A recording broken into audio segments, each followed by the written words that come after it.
Y'all ready? Oh, come on, Smokey, Smokey the Bear. Just need that temperature to And we should be live.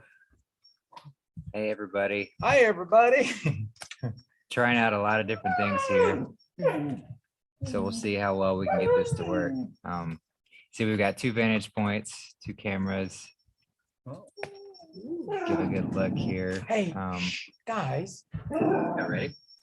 Sweetheart. Let's see. Where's that go? How is the volume? So we'll get Charlie and Eugene. They're the furthest away from the microphone. Can y'all speak? And Hello. That was so low. Come on. yeah, you you do it like you're Hi. passionate. yeah, That's you talk better. a lot louder than Hi, that. everyone. Hi, everybody. Charlie's always loud. How's the audio? Can you hear everybody okay? We've got Christy, Emily, Tyler Newcomb, Debbie, Coach Kathy, Marty Landau. All beautiful people. Hey, Shani. Shani's in the chat. Hi, Shani and Hi, Dante. Hi, Shani says everybody. good volume. Okay, great. Great. Awesome. And Aragorn from the UK, it's 2 a.m. So I told him, you make sure you sleep in tomorrow. Thank you for being here, everyone. Yeah, thanks for joining us. So this will be the first of hopefully many of these fireside chats. And Oh yeah, we're gonna need it in the coming weeks and months. It's gonna get cold here at night. So welcome. yeah, welcome. Welcome to part of our homestead. So you want to start? It's very lovely. Well, no, I think we should just start with some current events about what's happening in the world. That's what we always want to do with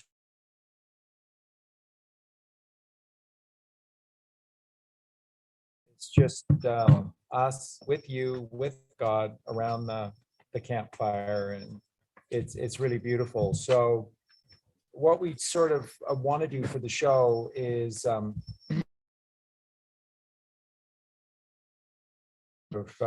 current events, things that are going on, and then we'll dive into the general theme of the show. But the show can go anywhere it wants and its needs to. The show tonight, the title that I created for it was that Jesus Christ, and he taught the Kundalini Rising, which is the one story, which is the alphabet from A to Z. And we're going to point that out, and everyone is going to share their passion, wisdom, gnosis on this subject. But before we start, there are a lot of things that are going on in the world. And Colleen, I think, wanted to talk a little bit about all the explosions and fires that are happening. Or that have happened. Yeah, and wasn't it Pier 66 in San Francisco? Pier 45. Pier 45? Was it Pier 45? Okay, Pier 45 in San Francisco, which has long been suspected as an entry point for the Clinton Evergreen cargo ships and an import-export location for children. Oh yeah. And that was a massive explosion. Do you want me to play that video?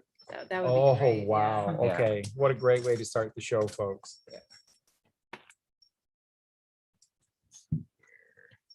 Downloading earlier. First, there was a fire.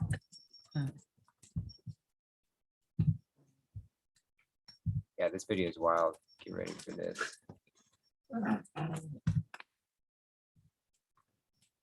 Also, what's happening in Paris? Yeah. Oh, What's fantastic. What's that? First, there was a fire, a huge column of smoke rising from Beirut's port. Then, a massive explosion.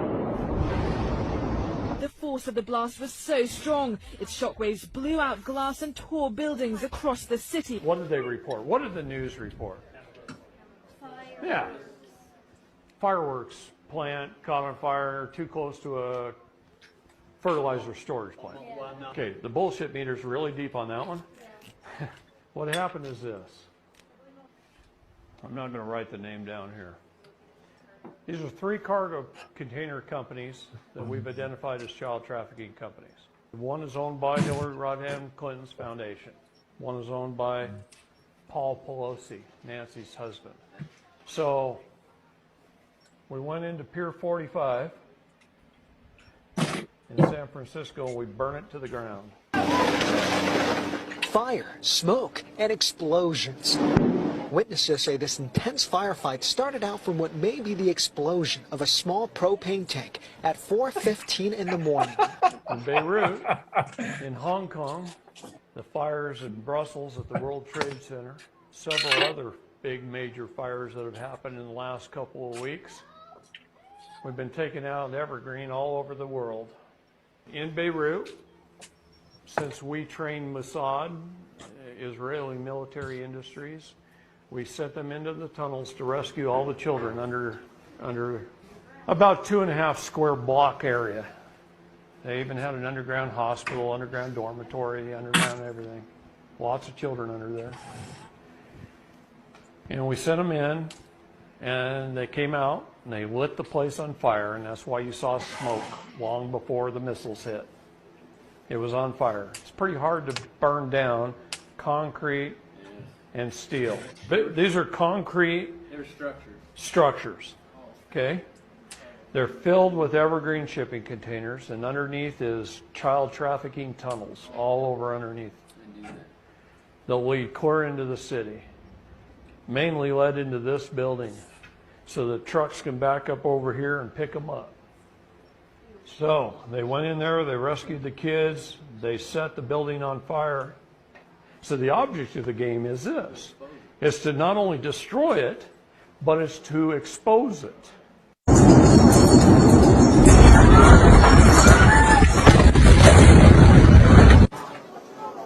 They know that there's a labyrinth of subterranean chambers here.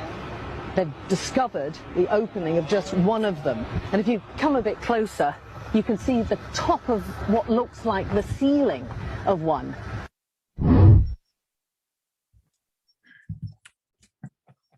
How about that? I think it was just the propane tank myself. Yeah. This Or whole the- conspiracy thing. The fertilizer explosion. A small propane The tank. fact that they put the fireworks place too close to the To the fertilizer, I know. yeah, so it's just all of the truth will be disclosed, and as you can see now through all of the different anons and digital warriors, it's just pouring forth, isn't it? Yeah. The 9/11, all of that information, and more information that we've never had disclosed before. So it's really interesting. Yeah, well, just the fact that they blatantly lie so obviously, or it seems obvious now, but then you look back to September 11th, 2001, and how they just told such blatant lies at that point, and most people believed it. You know, like I was a kid at the time. I believed it at first, but vast majority of people. But that was kind of like that thing that shook us free from the spell. That was the initial kind of like rattling, and then. So I can only imagine how often they lied to this extent prior to that event, and people just believed every single word that they said. You know, it's funny because when the moon landings didn't happen, there were so many people that actually didn't believe it. And it's not just that it was, you know, a bunch of hillbillies that just couldn't fathom it. People like us who just went, something's wrong. This doesn't seem right. It just doesn't all compute. So there were many, many people. My parents were one of them, and they just had a suspicion, and they never trusted government.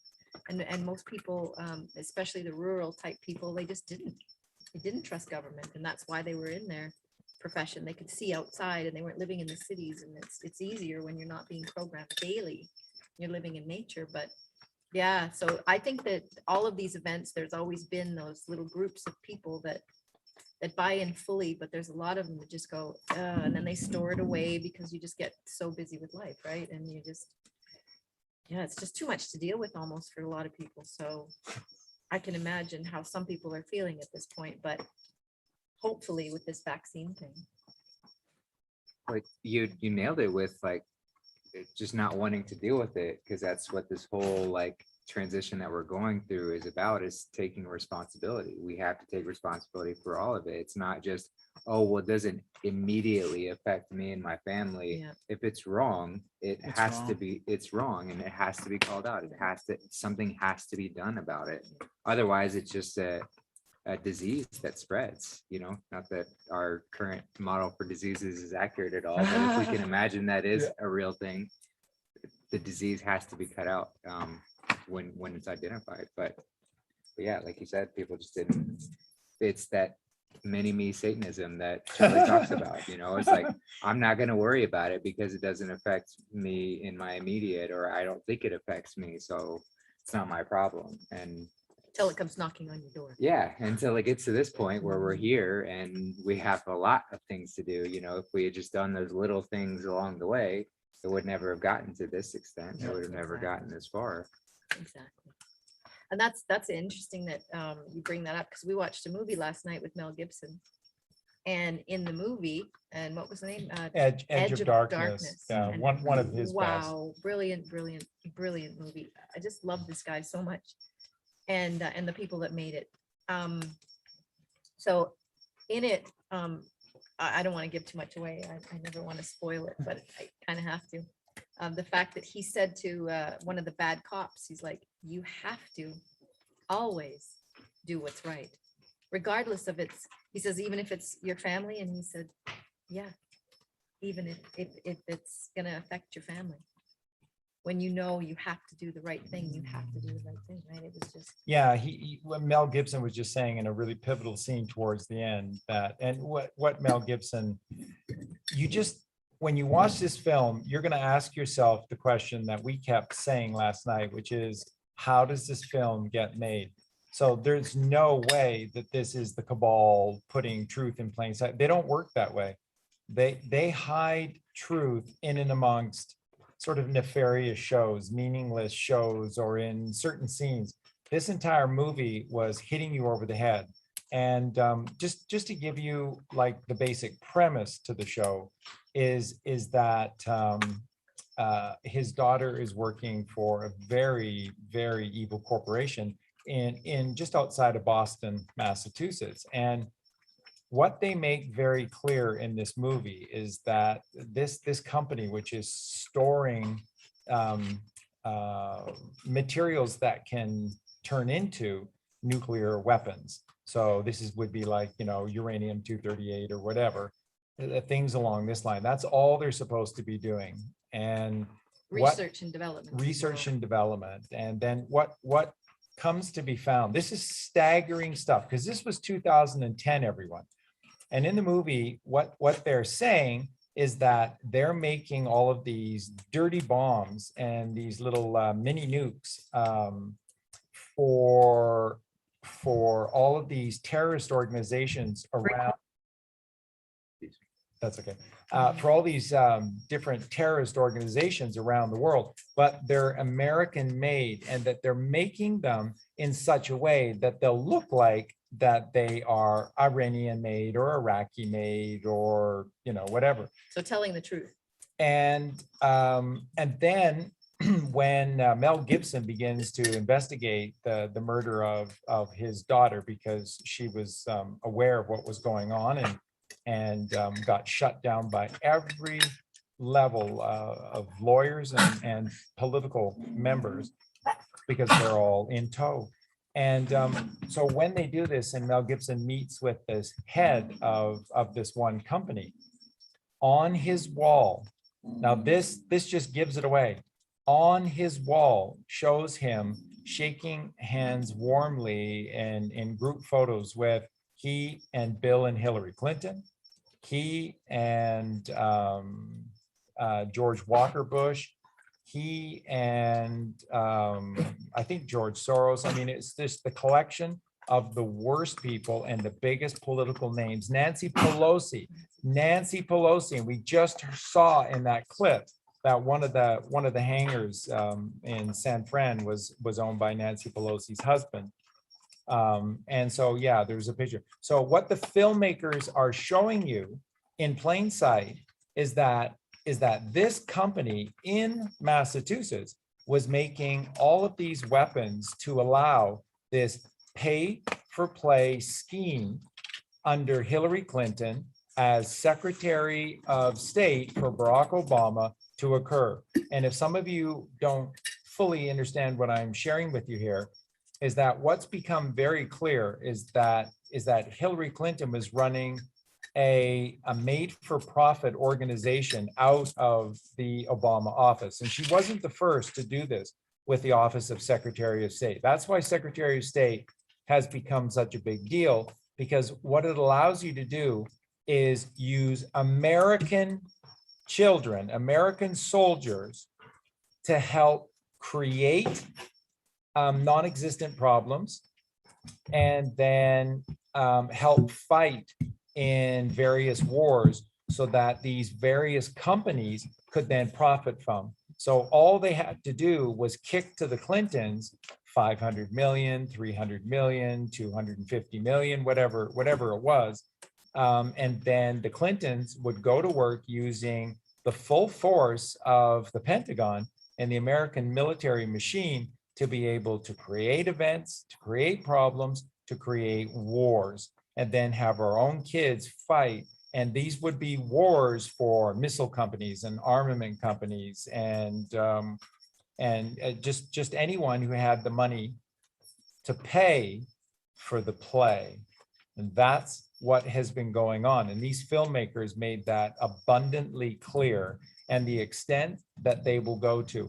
And sort of towards the end of the movie, Colleen was just talking about the scene between the two cops who were long time. Mel Gibson and his. Yeah, Mel Gibson and probably one of his partners from the past, and they were very close. And he said to Mel, he said, none of this is as it appears to be.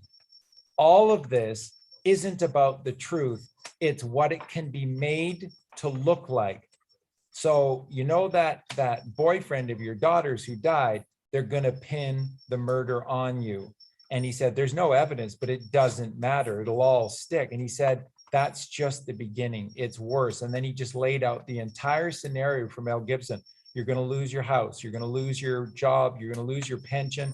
You're going to exhaust yourself. And he said, even if you do win at that criminal level, then they'll attack you civilly in a civil lawsuit, and you will not have any money left to be able to even defend yourself in the system. So they're simply showing you, and this is Edge of Darkness, directed by Martin Campbell. Wasn't made in Hollywood. It was actually a mini series on BBC, and then it was turned into a movie out of the mini series by BBC. So BBC Film Division made this into a movie, and the director and writer was Martin Campbell.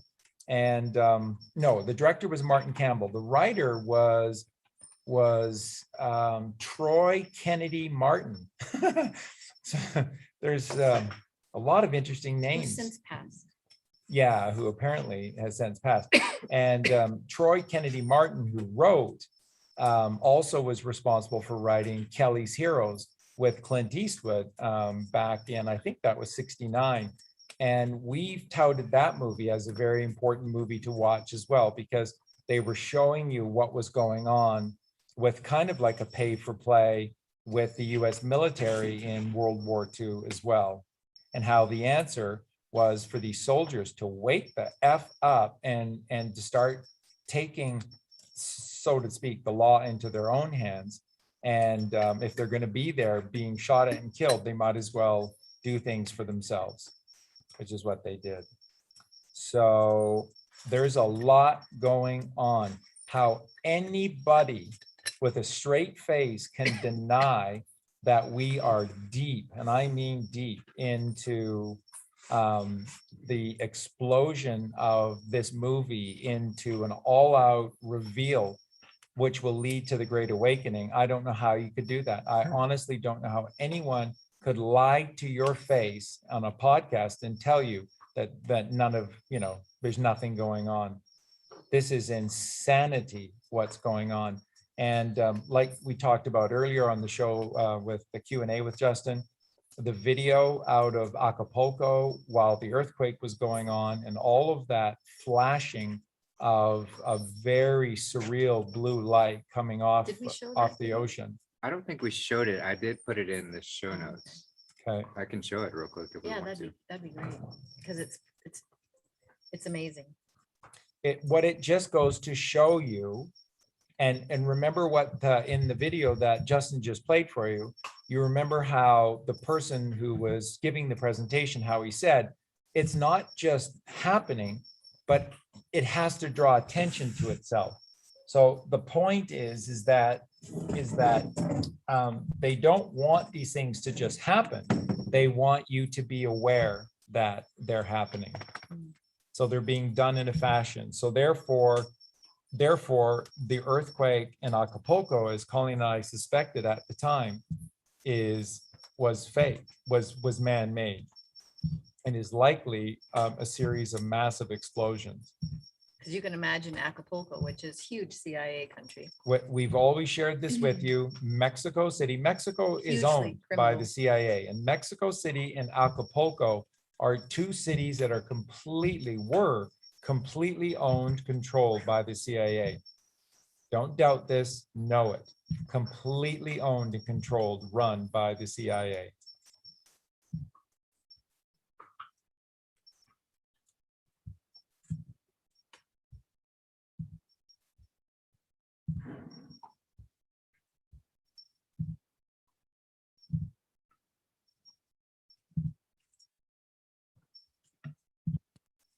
It's just a short little video.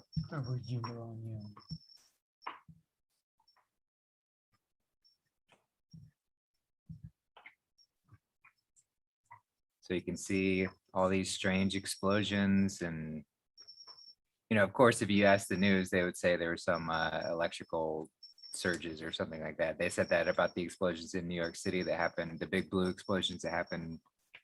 It's almost a year ago at this point, I think. I'll play it again just because it was short, but you can see. There was another view that somebody had. Yeah, I showed you another one. Uh-huh. Do you want me to pull that one up too? Yeah, it's kind of in a distance, and it shows the whole thing. It's really, This one's fascinating too. it is. Let's see if I can find that one.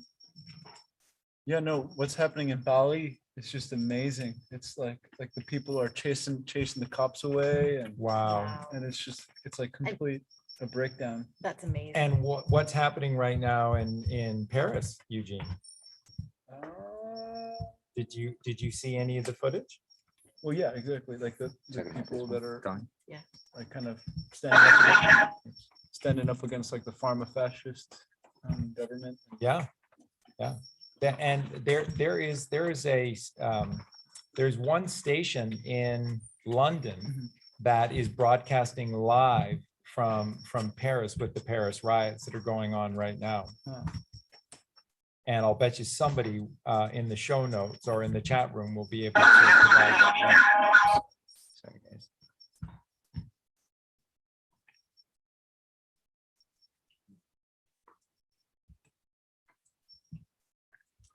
Yeah, you can even feel the tension in the air.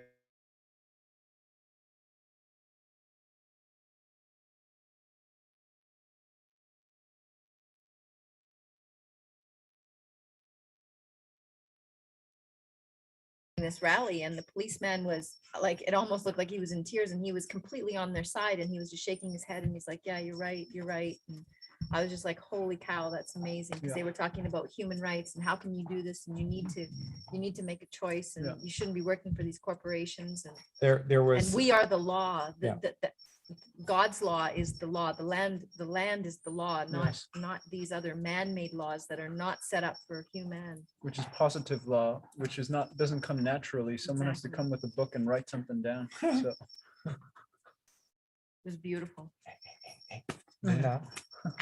So just in case anyone missed it, this is from the same night where we had the earthquake here in Miocatlan. So this was apparently the epicenter of the earthquake, which was pretty intense here. So I can only imagine there. 7.4, they say. Mhm. wow. That's a good number. Yeah. Well, does 11, anyone, right? well, 11, but also the gematria of Jesus God intervention. and Joshua is 74. It's true. So of course it was 74. Yep. 74. Mickey123 asks, what are those lights? We don't know. I mean, your guess is as good as mine. It's interesting that those lights were flashing at the same time of the supposed earthquake. So what were those explosions? Were they taking out some sort of infrastructure, or we don't know. Energy weapon of What- some sort. Yeah, what my guess is, everyone, is that the flashing blue lights were there to sort of generally mimic an electrical storm, but to cover. And if you look closely, especially at the one that lasted longer, you'll see very violent, almost orange lights, and those are explosions. And so I think that the blue electrical storm was designed to sort of cover up the fact that it was a series of explosions. And the thing that we just wanted to share, I was sort of raised in Victoria, British Columbia, so I know a lot about earthquakes. We have a lot of earthquakes there, and earthquakes, they just don't last that long, and especially because we're a fair ways away from Acapulco. It's quite a distance, and that was an enormous earthquake here. And it began to that's where Colleen was getting really concerned, is because it began to grow in intensity. And a typical earthquake will last anywhere from sort of about 3 or 4 seconds to about 11, 12 seconds. That would be a long tremor. And this one was pushing past 30 seconds. It was on its way to a minute, and it was growing, and then so it's a concern. So I think that's what was happening. But the fact of the matter is, what we just wanted to start the show with and share with everyone is the fact that all of this is exploding. So what you need to just sort of realize is that everything that's been going on under our nose for the last 110 years is like an incendiary device, and they have lit the fuse. And so now these things are beginning to explode. That's why you're seeing explosions and fires, because the powder keg of evil that has existed is catching fire. The hounds of hell. The hounds of hell. Are getting blown up. Yeah, and it just goes back to that allegory of building your house on rock or sand, because our entire reality was built on lies. It was built on this fragile substance. Is so temperamental that as soon as you pull that first thread, it just all comes crumbling down. It all blows up or falls apart. It's a house of cards, literally. It's a short circuit. Yeah, it just blows away. So Right. again, going back to why it's so important to build your foundation on the truth. If you want something to last, it has to be built on the truth. It has to be built on God, and if not, then it's always going to get to this point. And that's kind of the poetic justice that God has set up within this reality, is there's no way for this sort of nefarious side of our left carnal mind to ever win. Oh yeah. Because as soon as it starts building its foundation on lies, which is the only way that its program knows how to do, it's already setting itself up to fail eventually at some point or another. The only thing that it can do is delay that inevitable failure, which is what all they're trying to do now at this point, is to delay that inevitable outcome. So, but yeah, it's Like fascinating. usury. There's no way out of it. Yeah, right. It has to come crumbling down. Like there's no way, and no remedy to that except for just get rid of it. That's right. So beautifully said. And so it's an incendiary device. It's a powder keg. The fuse has been lit. It is a long fuse because it is a movie, but it's been lit, and there's nothing that can stop it at this point. And you just need to be prepared, and you just need to be okay, and you just need to trust. And I cannot stress this enough in terms of, and I said this to everyone when we had done just a teeny weeny bit of research on -48. But I said at the time that this is the single best calm that the many have received is negative 48, because negative 48 is obviously playing a role, regardless of who he says he is or isn't. At the end of the day, like Batman, it doesn't really matter. It doesn't really matter that Colleen and I have been the ones that have been in that corner by themselves, just blatantly telling the truth, while everybody else has been trying to tell a little bit of truth or sugarcoat it and stuff.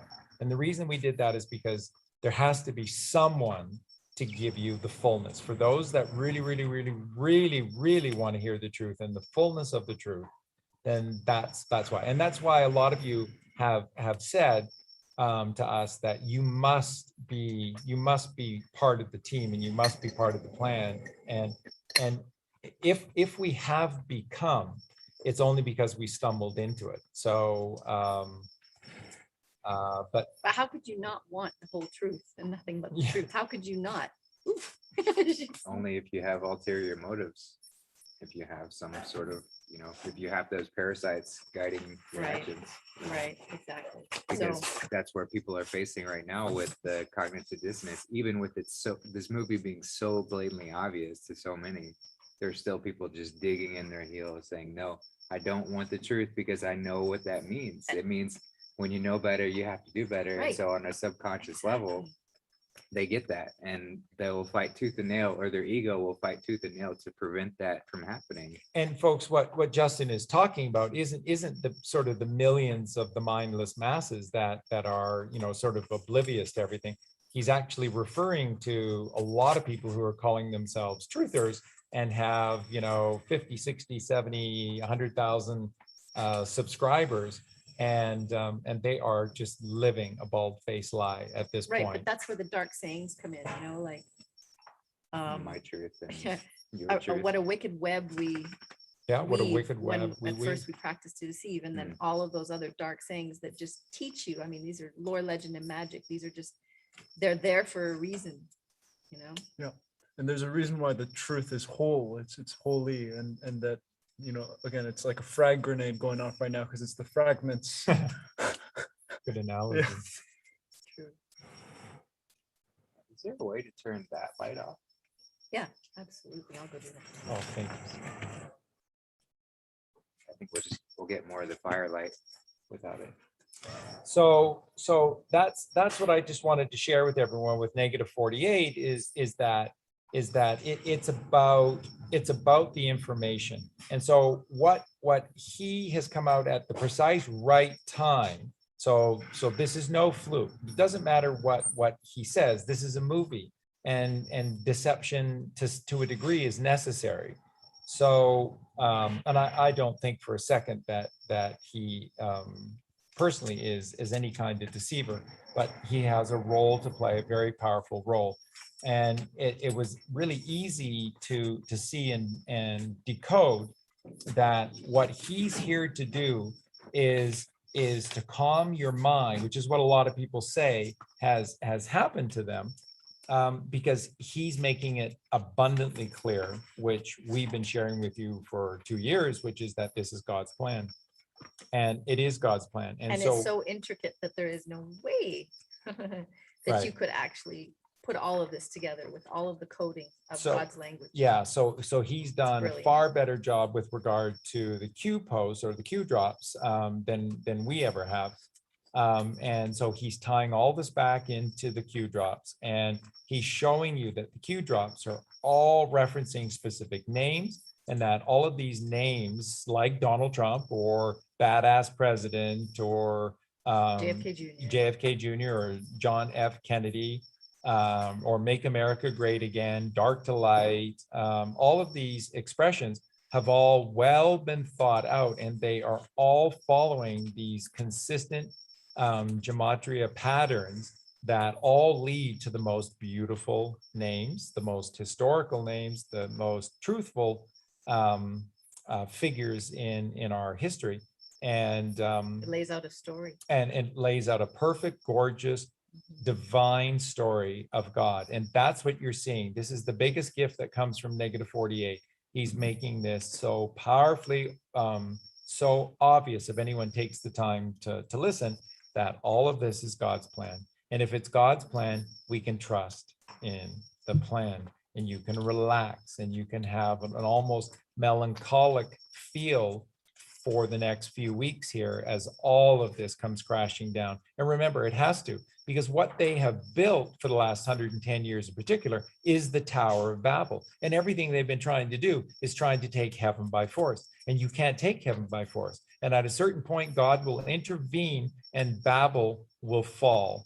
And then what was left in the rubble, all of these people who were in shock over what happened, and they couldn't communicate to one another. This is what 107 talks about. And they were just babbling. That's where this comes from. They were just babbling to one another because they were in shock. And so they couldn't come together. Had they come together in the aftermath of the fall of Babel, we wouldn't be where we are. But no one could communicate with one another. So what's the message? If you know numbers, if you know symbology, then anybody can communicate with anyone else, You can't babble numbers. regardless of what idioma you practice. It doesn't matter. Numbers don't lie. Numbers don't lie. And what came first, the chicken or the egg? In this case, what came first is the alphabet, because it's the one story. And every single letter is a shape. First and foremost, every single letter is a shape. A is structured the way it is because it came first. It is masculine in origin, and it is stronger.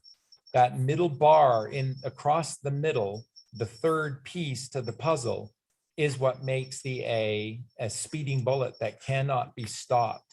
And that is the symbology of A, which is 1 and the beginning of the story. And 2 is, of course, the breast and the belly of the sacred feminine mother, who is facing east in longing to return back to the father. And she knows she's playing a role. She knows that they've been sundered on purpose by the fall of man. And that's why she had to give birth to the Son of Man, to give us hope, to give us faith that leads to hope, but then it has to grow into knowing. And then that's why people like Colleen and I and Justin and Eugene and everyone in our family here, why all of us have come together and why we're doing what we're doing, because we are trying to show you the gnosis. The gnosis. We're Gnostics. We're Gnostics because Colleen and I know. We're not guessing at anything. That's why we can be right at all of these things, because we're following this one story. We have the cipher and we're decoding everything through the cipher. And the cipher is the one story, which is the alphabet from A to Z. And that's why the alphabet came first. It's symbols. Hey, Tom Bombadil came first. And Tom, mark your words. It wasn't Treebird, it was Tom Bombadil. And so this is a very, very magical, special moment that we're in. And again, blessings to -48 and the Q team for all of this happening in this moment, because it shows how much they care about all of us, because it's giving you the strength and the courage in these fleeting moments of this evil empire to relax and to trust, because you can see clearly that it's God's plan. It's A to Z, 351. Nothing can stop what is coming. Nothing. No, can it's stop and I- what is and I coming. think- Just a catchphrase. Yeah, that's another way of saying geometry, because like again, numbers don't lie, and geometria, and then what we often call geometry, sacred geometry. That's right. And then again, it's again the secret. So once you figure out how the numbers are in order, yeah. And then again, another thing I see is that the fragment keeps trying to become whole. Mhm. Basically, like for instance, like Smith keeps trying Yeah. to become like take heaven by Yeah. force, and it can never happen that way. The fragment is not the whole. And again, that's why we're here together, because we're tired of fragments. Yeah, Exactly. beautifully said. beautifully said. And that's all Which that is, they ever what offered. MK Ultra has done to us, right? Oh, It's schismed and seriously. fragmented us. The mind. Yeah, We've got all of these horcruxes littered all Yep. over the place Yep. of who we are, and we just want to put them all together and become whole with God. That's all we want. We're just searching for that, and I know you all feel the same way. Oh, yeah. And there's not anyone who doesn't want that deep down. There are just some who have fooled themselves so distantly, so Yes. incredibly, that they think that they don't want that. And there are those that are so invested in Trump is a clown and that the Q is a hoax and stuff, And aliens that they're exist. that's right. Space is real and aliens are real and the Anunnaki are, People have written books about it, and how can they ever go back against what they've written? It would be really hard for them. that's right. But it's easy if you don't have an ego, and it's almost impossible when the ego rules you, which we're going to get into tonight. And this is the problem with virtually every one of the bigger names within the truth community, is that they're all in, but they're all in with their ego and charging you money and constantly lying to you and creating scam after scam. Well, doubt and fear is what they're creating, and that's all they need to create. And then we all just miss the mark completely. There's a new there's a lot of advertising going on for an upcoming talk between Foster Gamble from the Thrive movement and David Icke, and the title sort of makes it seem like David Icke is totally on side with something big is happening, and what's coming is can't be stopped, and it's going to be great and stuff. And it's like, are you fucking kidding me? David Icke has been missing in action over all of this, and don't any of you allow him to get a free pass on any of this. David, what is it? What are your thoughts on flat Earth, which is so obviously so, and how every ancient community in the Bible absolutely knew? In fact, it's only the last 110 years since Einstein that we believe this nonsensical. David Icke, I don't have a comment on this. I don't see how any of this is relevant. And at the end of the day, what does it matter whether the earth is round or flat? Fucking liar, fucking coward, piece of shit. The flat earth and the firmament and the disavow of outer space and aliens disavows his work and the books that he's written about the moon is a spacecraft and was dragged here halfway across the galaxy, and it's got an alien race of lizard people in it who just happen to share similar DNA to the royal families, and that's why they shapeshift into the royal families and blah, blah, blah, blah, blah, blah, blah. Sorry, folks, I just wanted to say I got it wrong, and that's totally okay. But I just want you to know I'm on board with what's happening, and clearly, as much as none of us want to believe it, but Donald Trump is actually chosen to do this role, and that he's playing a powerful. No, you don't hear that. You don't hear that. That's the return of the prodigal son, and we are welcome. We are welcoming all for that. That's a beautiful thing. That's right. But that doesn't mean that you won't have to pay the price for what you've done. Atonement. Yeah. It's for everyone. It's some would want to call it karma. It's just we have to pay for the price that the behaviors and the things that we've done. So Yeah. you can't escape that. Right. But So, welcome back. If yeah. that's what you want to do. Right. Come to the right side, and we're Yeah. happy to have you. So Colleen got a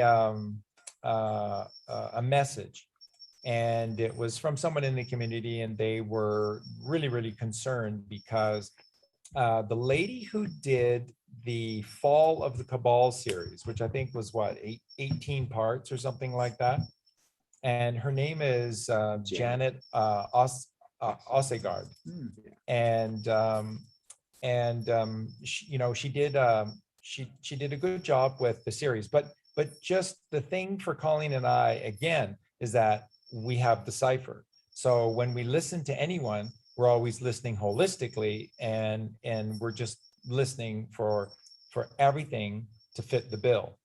And she was just off the mark on so many things. And again, it's just ultimately, it just comes down to laziness, because because you're just accepting certain things. So for Janet Ossegaard from the beginning, the earth is of course round and spinning and twirling and tilting and wobbling and, you know, being dragged across the galaxy at breakneck speeds, and all the rest of it. And gravity's real and evolution is real. And Hitler is completely evil, and that Hitler is a Rothschild, and that the Rothschilds and the cabal financed Hitler in World War II, and they were playing, you know, both sides of the fence, and you just go on and on through these things. It's the same thing with that gentleman in Britain who did everything, you know, everything is a rich man's trick, which was a very good documentary, and I think helped a lot of people to begin to sort of awaken them. But again, these folks are wrong on so many key points, and they're very, very important. And by the way, they're all the same points. Once again, it's always accepting that there's outer space, always accepting the aliens, always accepting the reptilians, always accepting the Anunnaki, and the fact that they are geneticists and that they have essentially created us. So what they're essentially saying, and and again, just we're at the end, so it needs to be said, but you're just listening to satanic propaganda, whether they mean it or not, it doesn't matter. But there's no God in any of this equation. There's no God in any of this. If any of you think that God created space the way that we've been told, then he is the most elitist scumbag that ever was. Because all that will ever happen in space is that the rich few, the powerful few, will only ever be able to be able to go out into those vast distances. You can't have vast distances, and you can't have the necessity for $1 trillion machines and for power sources that can propel us at enormous rates. None of this can be real, or this is all about domination by a small group, and that God is an elitist and he's on the side of this small group. Space has to be within you. Space has to be open 24/7, 365. You have to be the commander of your own galaxy class star cruiser, or any of this makes sense. Remember, everyone, at the end of the day, all we're teaching you is common sense. You're not thinking when it comes to space. And remember what I've shared with you all along. When's the first time that we ever really heard anything about aliens and outer space to any great degree, like it was more than just a Hollywood movie, that it could somehow be real? And that's Roswell in 47. And then what started to occur? See, now put your thinking cap on, and just now let's use reason and logic, and let's apply a little here. 47, the end of World War II. What was Adolf Hitler using? He was using Tesla technology. He was trying to create the German bell to be able to repel all weapons against Germany, which is a magnetic device. And what they found after the war is that the Germans had been experimenting with maglev, so that they had these saucers, these round shaped structures that could levitate in the air. Now, all of this is what happens in war. The spoils go to whom? The people who write history books. The people who write your history books, who are the victors, they're the ones. So then all of a sudden in 47, took 2 years for them to get ready. And then they take one of them that was probably shot down in Germany, and that becomes the alien craft in Roswell, and boom, there it goes. By 1951, people were starting to hear about this Area 51, and that was a secret underground military base, and that it was entirely dedicated what is to. It really? That's right. Center of communism. That's right. Well, And child trafficking. Yeah. Child trafficking. Same thing. And that's what people were saying within the Q team, is that the Greys in Area 51 were children, because their features don't form when you're born underground and you never see the light of day. And that folks has to be just one of the worst crimes ever that has ever existed, to deny the wind, to deny the sun, to deny the deep, rich air of this godly creation, and to deny the view of a mountaintop or the waves upon the ocean. This is, or a creek or a river running down a mountain. This is evil. These are evil, evil, evil people, to deny these simple pleasures created by God. And ultimately, they're trying to deny going within. Like ultimately, it's a plan to say it's all external. The truth is outside. Aliens outside are going to come save you. Never go inside, because there's no mystery there. And I think that's a big part of it too. Exactly right. Again, it's found so many places in the Bible, but again, Luke 11:52.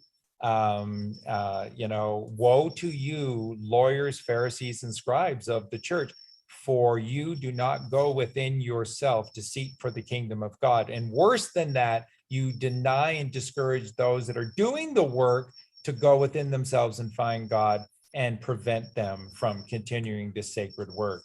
Woe to you. And again, Justin and I, when we were doing the decoding of the Bible, and we're going to talk about Revelation in chapter 5 tonight, and we're decoding Matthew and Revelation. That's why I took the time to say to you, what is Jesus saying? Woe to you. These are not empty words. It means your time has come. It's coming, and it has come. And this is the moment. This is it. The time is here. The time is now. And payback is a bitch. And it's interesting, because the last movie that we left for ourselves with Mel Gibson for, I guess, tomorrow night is Payback. And that's a great movie, as well, as we've gone back through all of them. But payback is a bitch for these people that deny that the simple, plain truth. It's wonderful, because I guess Negative 48 and others have been consistently referring people to our takedown of organized religion from A to Z video. And the numbers have just been skyrocketing on it again, as people are basically seeing it, and for some of them, our work for the very first time, and waking up to the fact that the Jesus that they've been taught in the Bible is not consistent with the Jesus who is accredited to have said and done all of these things in the Bible. And again, this is sick. These are sick, sick people.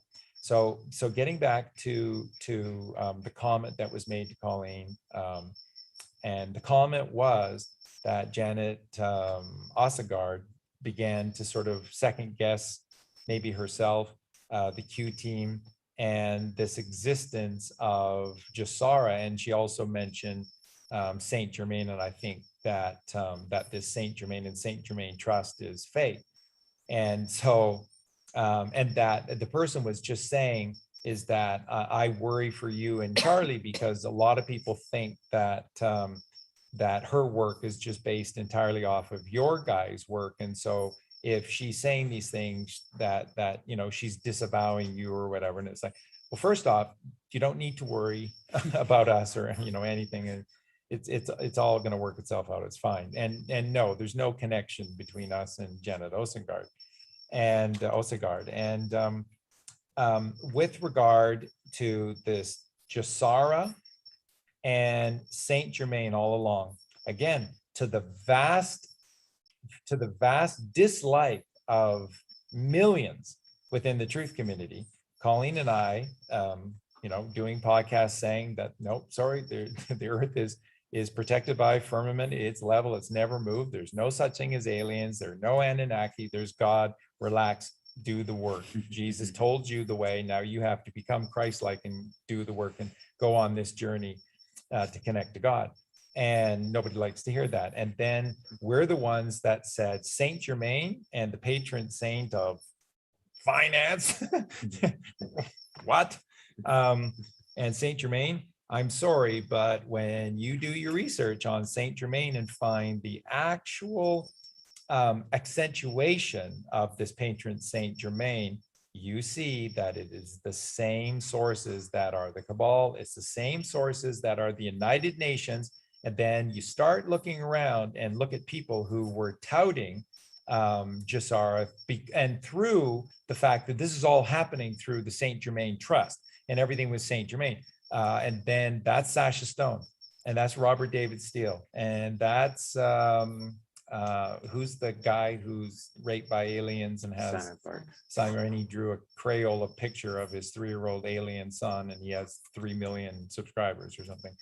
Okay, so in Simon Park. And so they're all in with Saint Germain and NESARA. And all along, Colleen and I have been saying to you, well, there is a NESARA, and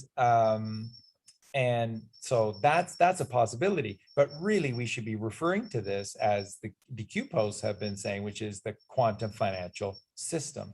And the quantum is going to take economics and finance to a whole new level. That's the quantum leap. When they use quantum, they're just talking about quantum leap, which probably they're responsible for Quantum Leap, that TV series. Which I'm as well. hoping in the future just takes us right over top of all of this currency, right? And we get into photon, and it, love. That's right. And it's and just, it will. We it look has back to. and we say, as a beautiful community, and we say, money. Do you remember when they used to use money? Do they still use that in some parts? La Belle Verte, Yeah, La Belle it's just Verte. Who wants to go to Earth? Who wants to go to Christos? Sorry, only 14 can go. Oh, okay. Who wants to go to Earth? We have to send somebody to Earth. We haven't been there in 200 years. Well, do you think they still use money? What's money? Yeah, they still use money. Yeah. And you have to buy everything, including food. Yeah, everything. It's incredible. It's absolutely incredible. So listen, whatever Janet Ossegaard is saying or whatever, just take it with a grain of salt, because this is somebody who did a really good job with the Fall of the Cabal series, but just remember was diametrically opposed to the truth in many crucial areas. But it's a stepping stone, and it's wonderful. That's right. So and it was good, but just take a deep breath. So remember the video that Colleen and I did. It's the best one that has been done on NESARA. And what did I tell you all along? How do you know that all of this is real, that it's going to happen? And we gave you thousands of examples of people who had their debts wiped out as they began to test the system. And thousands of people were messaging us in saying that house and car loan and credit card all gone, or just house mortgage gone and stuff. And that was during that phase last summer of 2020, when they began to test the system, and people were beginning to say that some of their loans had been completely zeroed out. So what is the basis to NESARA? What is the basis to this economic reform that's coming, that guaranteed is going to set you free financially? So even if this ridiculous system continues and there's jobs and things cost money and stuff, and they probably will for a while, but even if it does, okay, here's what we shared with you. 1, usury is completely illegal, and the fake Jews have been chased out of every country in the world through antiquity, because everywhere they went, they've tried to set up usury. Why? Because it's purely satanic, and it's how you control people's souls. And Canaanites cannot create, so they have to parasite off of others. That's what usury is. And that is precisely what usury is. And fundamentally, structurally, theoretically, it's impossible, because you can't charge interest on principal. The moment that you charge interest on principal, you've bankrupted the system, because all that is the principal. Principal is your wealth. You can't charge interest on principal. If you do, the system is bankrupt, and then you're just playing the game Monopoly. And at the end of the day, one person wins, which is the bank, and the people who are the shadowy government behind the bank. but we're doing this for the public good and for globalism and all these great purposes of And it's not a- unification. It's not a perfect system, but Yeah. it's the best we have. Exactly. right? Kill the individual, Yeah. just completely put him on his It- knees. it's like that senator in the Mel Gibson movie last night, Edge of Darkness. He kept saying every time that he was being questioned about these events that were going on and questions about this company. He said research and development, in particular with regard to weaponry, is a massive part of Massachusetts economy. So we must go through this very carefully. we must do our research very carefully here, as we begin to research what's going on and who's at fault. Code for shut up, nothing's going to change, and you just be thankful that you've got a stupid job to go to. That's what it's all code for. So the basis to usury is vampirism. It just like Colleen said, that's what it is, and it's impossible. So you can't charge interest on principal. So what's the first thing that's going to happen moving forward? All of your loans are going to be canceled out. Why? They're impossible. It's not that they're morally bankrupt, which they are. I'm just talking at their level, legality and illegality. We're not even at God's level of truth, which is law, God's laws, which is it's impossible. But their system of legality and illegality, it's illegal because it's impossible, because it is simply theoretically not possible. So you're talking about something that theoretically doesn't even rub two coins together. So the first thing that's going to go is that all of your loans will be canceled out. Every one of your loans will be canceled out because debt is impossible. Now, when you start to get to the higher level, which is God, then what do we know? What do we know in the Bible about debt and debtors? It's the left brain. It's the left brain. And you can't go there. You can't become a debtor because you are, as Jesus taught, a creditor. You are the golden child. You have all the treasures, which is gnosis, wisdom, inside of you, gifted to you because God is inside of you. First Kings chapter 6, verse 7, that this temple, which is constructed in silence, is where God exists. And that's the only temples in the known universe that exist that are not man-made, as the Bible says, not made by the hands of man, are your two temples. These are the only two temples not made by the hands of man.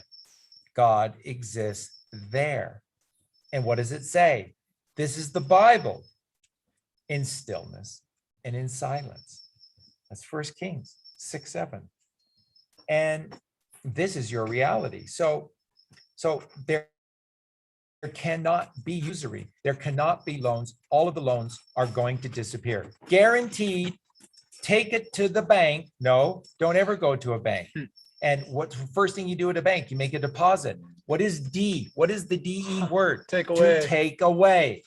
So they created in plain sight a system that steals your money. So you go to the bank to deposit to keep it safe and sound, and they're going, yeah, we'll call it a deposit, and we're going to turn you into a debtor. And that's what they've done. And then, like we taught you, how does this fractional reserve banking system work?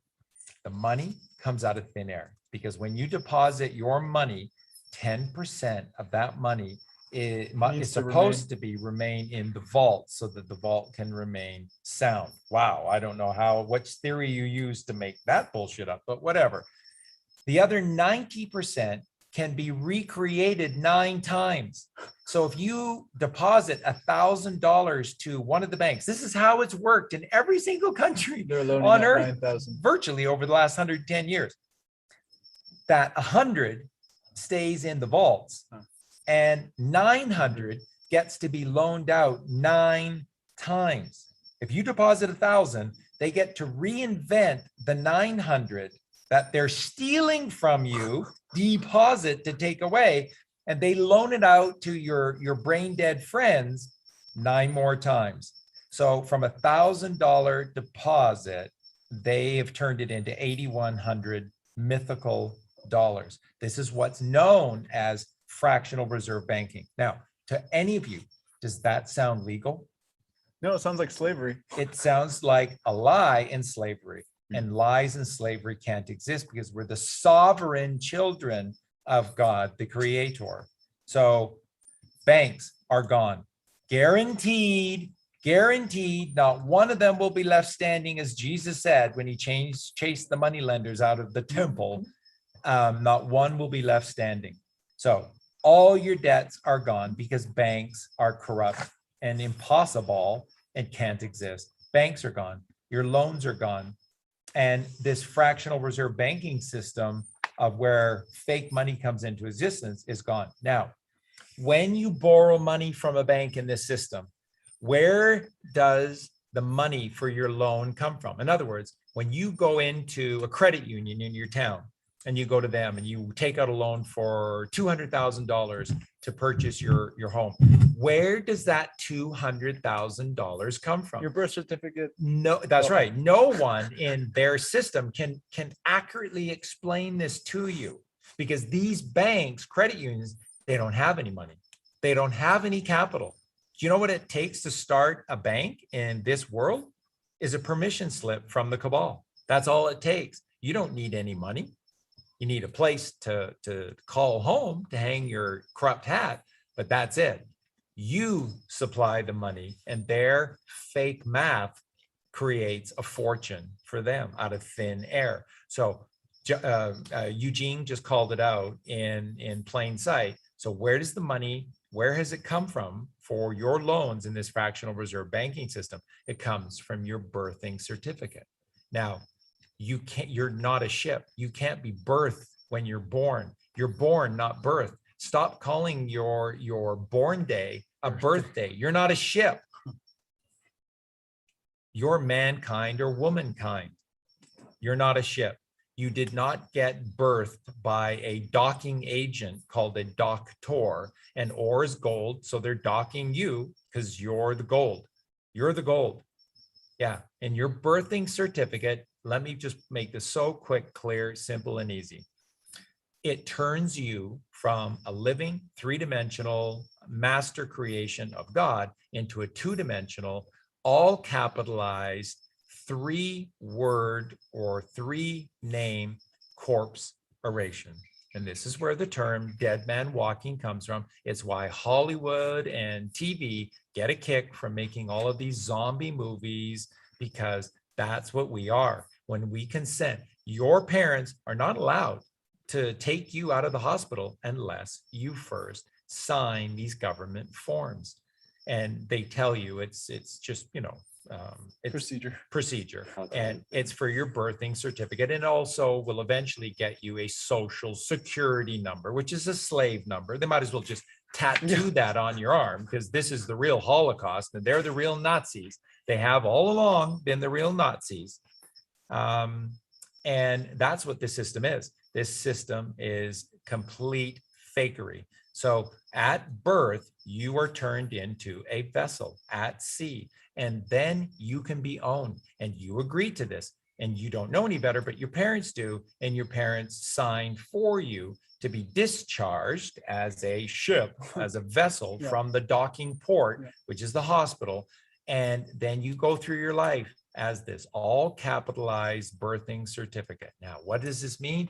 It means you can be owned. And all of us have been owned by secret people behind the scenes. And they are able, with any asset, to be able to sell it, to buy it, and to bet.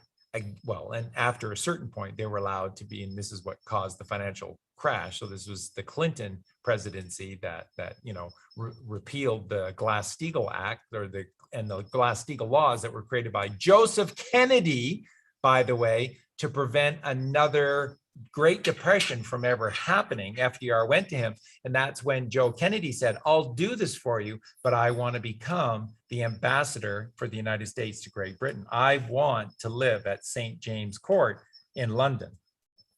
That's the deal that was made. And what did Joe Kennedy's Glass-Steagall Act and laws do? It stopped these bloody evil bastards from creating another massive depression until Bill Clinton came along. And in the final days of Clinton's 8-year presidency, when no one was looking, what did he do? He repealed the Glass-Steagall laws, turning everything into a shit show, which basically meant that everything, Wall Street just became Atlantic City, and everything was a roulette wheel. Everything was a craps table. Everything was 21. Everything was blackjack. And they started to bet against you and I. And the good news to all of this is that from about 1999 onwards, our birthing certificate accounts went from the hundreds of thousands and the low millions into the tens and potentially hundreds of millions. We don't know. We don't know. Q Team knows because all of these financial records were kept in Venice. And when Venice was taken down, they inherited all of these bullshit financial debts and financial credits and debits against or for all of us. They're all kept in Venice. This is where everything was kept. This is why people like 3 Days and 3 Nights and others were basically saying, can any of you guess where every single banking paper in history in any country, where it's all stored under one roof in this world? A lot of people guessed Rome, which is a good guess, but it's the ship docked off sea just outside of Rome, which is Venice. And that's where it is. So that's this sick, illegal system that has existed. It can't exist. Yeah, that's the law of the high seas or the maritime admiralty waters, and that's what creates you to be a ward of the state or That's lost right. at sea, because it means you're dead in their legal system. And When that's right. When you go to court, you have to have a lawyer. Why? Have you ever asked that? Yeah. And in certain smaller courts, like small claims court, you can represent yourself because it's small potatoes. It's less than 10,000. So it's chump change and you're the chump, and they'll let the chump defend themselves if they want to. But past a certain level, like small claims court, then you have to have a lawyer. Do you know why? Because you're a birthing certificate, not a real person. Because under the Maritime Admiralty law system, you are not competent because you're not here. You're there, adrift at sea. And this is how it works. So what it means is that you have to be represented by a state ward. Do all of you know this? Do you know that every single lawyer, including defense lawyers, yes, and they bow to the judge. They work for the bar. They're called attorneys for a reason, because they're turning you over to the law. So right. yeah, their allegiance is elsewhere, not to God. So when you hire a lawyer, that lawyer works for the court system, which is this Maritime Admiralty law system. And if they attempt to abuse this, then they're going to be taken down by the Jesuits, who are the mafia, the real mafia of this world. They're the muscle for Venice. And that's your Roman Catholic Church. So this is how it works. So none of this can exist. So now let's fast forward to 2020 and July of 2020, and Trump has golden hair and golden skin, and he's in Ohio, which is the 17th state to enter into the union, which is Q. And he's at the Whirlpool factory, and there are 17 Whirlpool boxes on stage behind Trump, Q. And all of these Whirlpool boxes were all painted gold. So he has gold skin, gold hair, gold Whirlpool boxes in the 17th state with 17 Whirlpool boxes behind him. And he said, I'm going to have to go away for a few days, but don't worry, when I come back, everything's going to be golden. Oh, honey. That was the final takedown of this Maritime Admiralty law system and this adrift at sea banking system that has owned you because of your birthing certificate. And it was that summer that they began to test and roll out the quantum financial system. And that's why some of the lucky ones were the ones that had certain debts completely wiped from existence. And this is why at that time that Colleen and I, and we were inspired to do so through QAnon Galt, who actually contacted us today. And we'll see where that's going to take us, but at the moment it looks like a Zoom call. So that would be really wonderful. But it was QAnon Galt that reminded us that when Venice was taken down, it meant that all true original copies of all of these fake loans that you're tied to the hip with were all seized, which means that even the smallest credit union in Seattle, Washington, or Tacoma, Washington, or wherever, their true original copies of your loans are gone. And if they can't produce the true original copy to your loan within 30 days of officially receiving your official letter sent to them requesting you to be able to see the true, not a copy, the true original of your loan agreement, that loan within 30 days has to be null and void. And then when they issue the null and void to you, you then issue it to 3, if there are 3, but that's the standard practice, 3 of these local credit capture agencies. And these are just scumbags. These are just,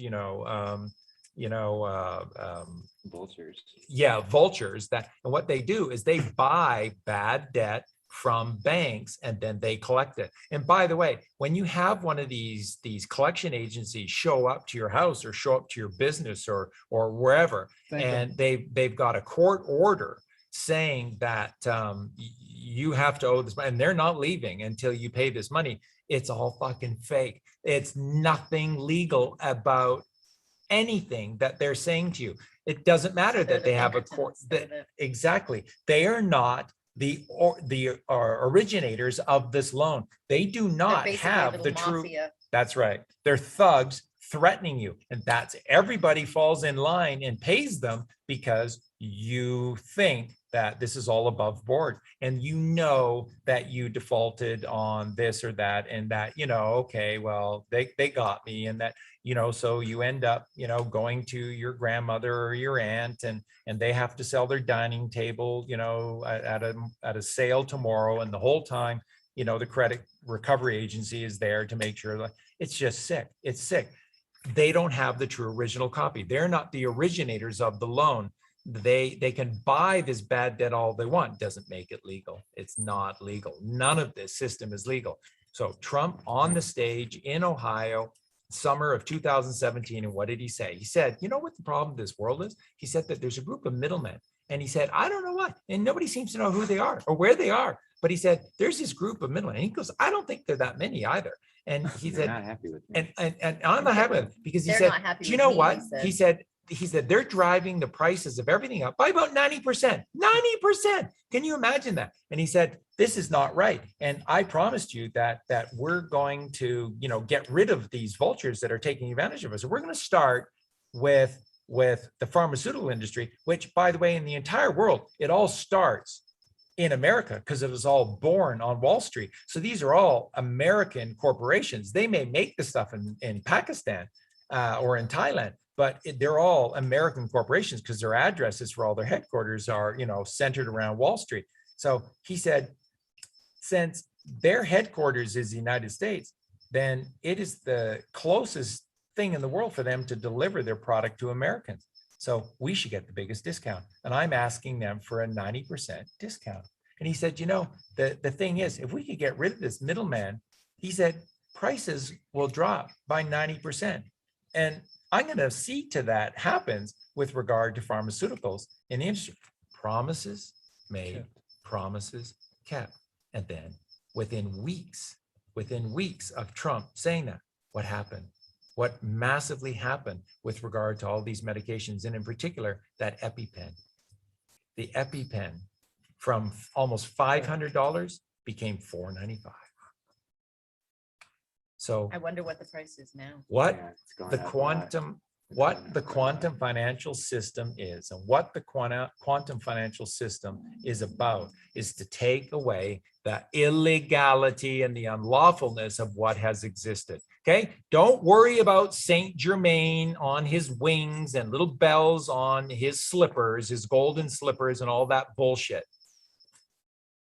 All you've ever needed is to get rid of taxation. All you've ever needed is to get rid of property taxes. All you've ever needed is to get rid of usury. All you've ever needed is to get rid of these sharks that are driving up the price of products artificially 90%. Why do you think houses cost what they cost and cars cost what they cost? It's all carefully calculated. It's just enough that you can afford. And it's so much, you'll never be able to stop working. And you'll just work and work and work forever to do nothing but pay the interest on these loans. It's bullshit. And it's all ending. And don't care what Janet Ossegaard said or anybody else says. You can trust us. All of this is false. All of it has been taken down. You are going to awake to a reality where prices will be fair. Can you imagine if a house didn't cost $200,000, but it cost $20,000? Right. You could pay it off in a year just on what you were paying on income tax in a year. And no such thing as property tax. There's no such thing as interest because it doesn't exist. There's no banking system. That's why this quantum financial system is on 24/7, 365, and you have total access to it. And you're not going to be talking to humans that are working for 11 cents an hour in Pakistan, who barely, understand English, and they're speaking to you on the phone about, for you, the most important thing in the world. And you can't understand them because that's how the Actually, system... talking to a human is beautiful. The problem is, can you ever get to that human being? Because all the system is just automation to take you through this Clutter. exactly And- and just beta wave you till that you want to just cut the phone cord at 5 before you even get to that human. That's right. But the quantum financial system is going to work for you. So there's no cost to it and it'll work for you. All you have to do with this system is contact it, tell it what you want, and it's done. That's it. No waiting online, no hanging around, no waiting for this person or that person. You tell it what you want because you are in charge. Now, all of your birthing certificate accounts have been captured. All of those accounts are worth an enormous amount of money. Now, they may just cancel all of it because all of this fake monetary system and monopoly money has to go. If they do, and we don't get access to the millions of dollars that are in our name, don't worry. The cabal has done everything from us. They're left brain Canaanites. They've never invented anything. We've invented it all. They've stolen all of the technology to have everything that they have from us. So here's the kicker. Everything that they have, everything that Trump has secured back in the name of the people is ours. So we, the people. So we, the people of this quantum document known as the Constitution of the United States of America, that was leaps and quantum years and leaps and bounds ahead of anything else that ever existed before, is saying to us that we are going to be common, equal shareholders of the wealth of this world, both within and without. You've got nothing to worry about. Stop worrying. There's nothing to worry about at all. This is God's plan. -48 has shown that. Now watch the miracle that occurs. Remember, this system is completely corrupt. The entire monetary system does not need to exist. There is no need for anyone to have a job or make money. You don't need to when God has provided everything for us in abundance. You can't have borders. That's why Trump has to be the peace president, because moving forward, there has to be peace amongst nations because there can't be borders. Borders don't exist, as you all know. If you've ever gotten in an airplane and flown over, from the United States to Europe or into Canada or to Mexico, when you cross the border. You mean God created borders? Yeah. He did not. So man created fences and walls. Which, we might want to touch on why Trump was so strong about building the wall and being strong about borders if they are going to go away. Right. But we have to remember that there has to be a pragmatic stepping stone approach to it. And in order to reinforce individual sovereignty, That's right. we have to reinforce nation sovereignty. That's right. And we have to go in this particular order to kind of unwind this entire false system. But eventually we will get away from the need for borders whatsoever. We just have to do away with those who like to traffic people and MS-13.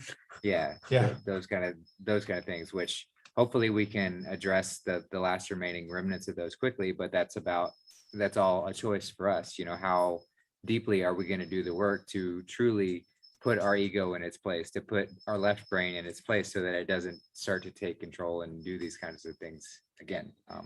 So I just wanted to clarify on that. No, it's So- brilliant. Brilliant, Justin. And it's 100% true. Brilliant. It has to happen in that order. Justin, go ahead. You mean you- I mean, Eugene. So Eugene. what I'm getting from you is that soon we're going to be living like the Germans under Adolf Hitler. Yeah. Yeah. Hopefully that and better and more. Oh, 100%. Yeah, that's right. Yeah. Well, no one gave Hitler, like I said, from 33 to 39 is 6 short years, and in 6 short years is nothing short of the most incredible in the miracle. environment that he was having to work within That's as right. well. The Exactly. whole world against them. Against him. That's right. That But, yeah. beautiful, beautiful soul. Yeah. Wow. Mhm. Wow. And he reminds me so much of Trump. Yeah, Right? absolutely. Reminds me so That much of energy. Patton. Yeah. Yes. Reminds me so much of George Patton. Any soul that goes out there against the grain and fights this evil, Lincoln, all of these beautiful souls that No have room for tried. compromise. JFK. No room for compromise The whole with family of God the and the truth. Kennedys, yeah. And just setting it out there and just opening up our eyes to this whole evil that's laying its groundwork all around us. Wow. So well spoken, by everybody. So this is what we just wanted to sort of open everything with, is to let you know, no matter who's saying what, relax, absolutely relax. Because again, the very first thing that will happen is all your debts will be taken away, because usury is impossible. It's impossible, it's illegal, it's unlawful. So it's done with, it's gone. So get over it. And everything else that's going to happen is, and no taxes. The only tax that can exist is a point of sale tax on non-essential goods, because you always have to have the choice not to pay. So if it's a non-essential item, it means that you can have someone make it for you, or you can learn to make it yourself. You always have a choice. This is a system that puts the individual first. So this is Ayn Rand. So this is Adolf Hitler. So this is the way of Abraham Lincoln, and this is the way of John Kennedy and Donald Trump. So what they all had in common is this divine individual. We must protect their rights, because society doesn't exist for the divine individual to serve it. It exists to serve the divine individual, because you're here for one thing and one thing only, and that is to know God. And how does that work if you have to have a job? It doesn't. Why do you think God made everything in abundance? Like, it's laughable how much abundance there is on this earth. No one should be starving. There is abundance for everyone. Do you know right? how hard they had to work in order to make us believe Yes. that we were overpopulated? Yes. Oh. And that there was no real, Yeah. space for enough Yeah. people to go out and create. Yeah. Not enough Enough food, food. not enough water, not enough food, not enough water. But we're all in cities. Yeah. And don't take a road trip and drive anywhere, because you'll see all the empty space, all the empty land, All the farmland. all Well, the fertile yeah. area. Why do you think airplanes are structured the way they're structured? And why are those windows so crappy? It's on purpose, so that you can see very little, very, very little. And they're nice and, Fish Fisheye Yeah, to make so that you can't see the curvature. flatness. Because and like I said, for those of you that are still kind of trying to deny this, just go on the YouTube and just search pilots confirming flat earth, and you'll see thousands of pilots, people just walking up the aisle as they're departing the plane, and just shouting in, hey guys, everything's flat. Hey, it's all flat. Yeah, it's flat. Yeah, it's totally flat. So it has to be. So after the diseases, the dis-ease is gone and there's ease, people can start to look within themselves and focus on, like you were saying, the only work, which is the Christ work. And Colossians 1 verse 26 to 27 comes to mind with, which is like the secret of secrets, that which is Christ in you.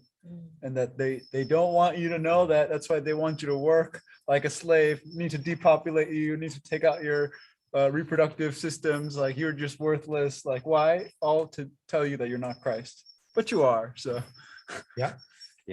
There was Asher in the chat a ways back was saying they worked at a bank and what's going to happen to their job and all this other sort of thing. So that's what we're discussing right now. Like there's not going to be any sort of time where you're in lack. We've been so conditioned to be in this lack mindset where there's not going to be enough. How am I going to survive? That's going to go away first and foremost. And then I can't imagine that you love your job that much that you'll want to do it if you didn't have to. So then it opens up the possibility of you doing whatever you want. There'll be plenty of work to do to improve our communities, to improve the world around us, and to, to grow and learn. To share our talents. Yeah, but it doesn't have to be a job. It doesn't have to be, you're not hired by somebody. When we are employed by someone, we are saying, I'm okay with slavery. You just have to pay my wages for it just has this kind of like soft edge to it. So it's not quite as direct where I'm, but because the whole system is created around this surviving and I have to have money to survive, I got to go get a job. I got to be employed. I got to be busy. Yeah, right. And so we'll get away from all of that. So don't worry about these transitions and how it's going to happen. If you truly love whatever you do at the bank, I'm sure there'll be some way you can organize numbers and document things and do that in some beneficial way to something. But it doesn't have to be in this sort of like, I have to do this to provide for my family.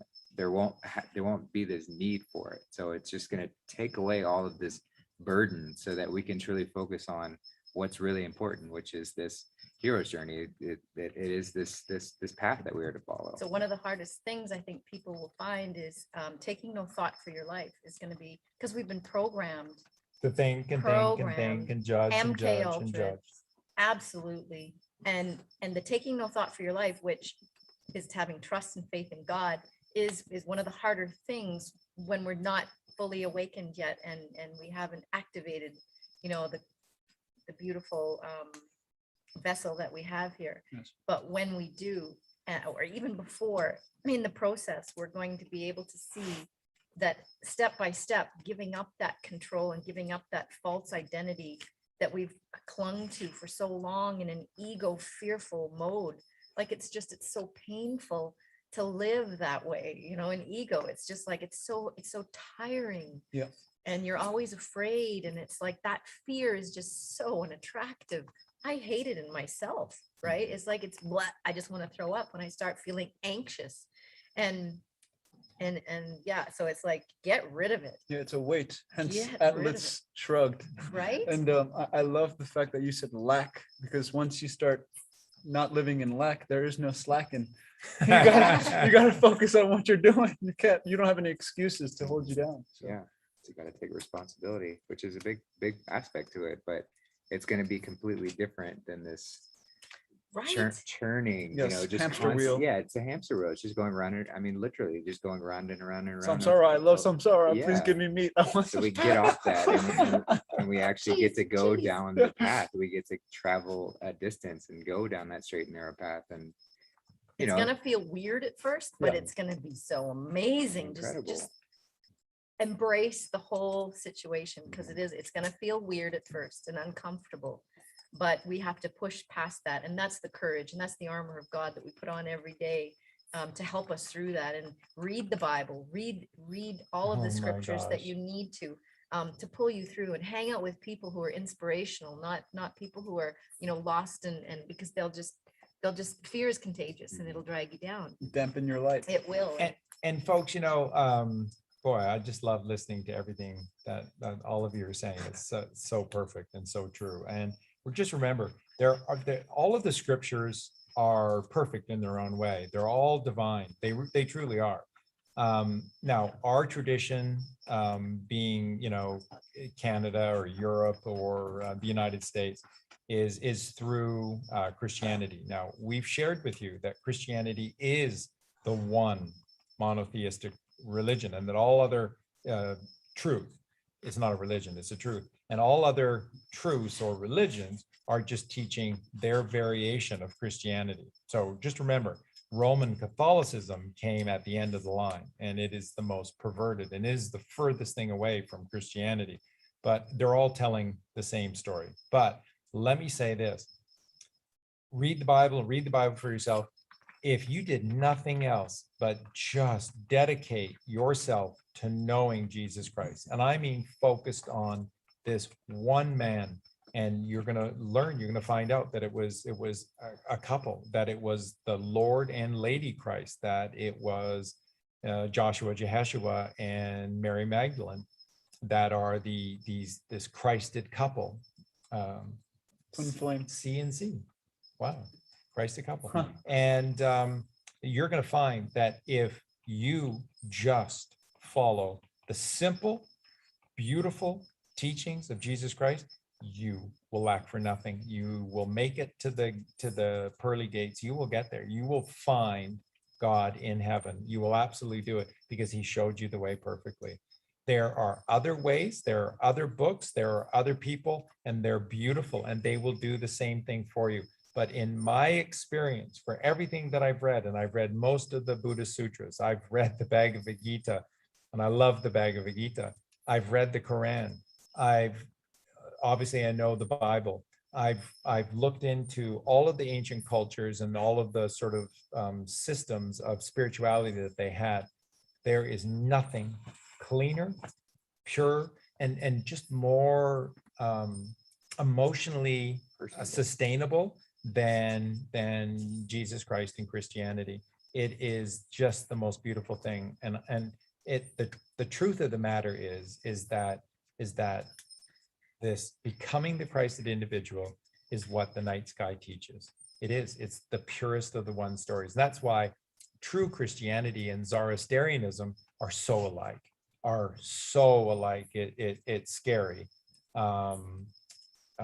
because it's just decoding the night sky. It's just taking the story of Christ. So don't let anyone ever tell you that this now things are going so far the other direction. There are people that are saying that no, Jesus Christ is completely fake, and this has all just been faked, and it's the Jesuits. And no, the night sky is all about the one story. And remember, that's all of us. Jesus came first. He showed us the way, and all we have to do is show me the way, follow the way. Once you know better, then you do better.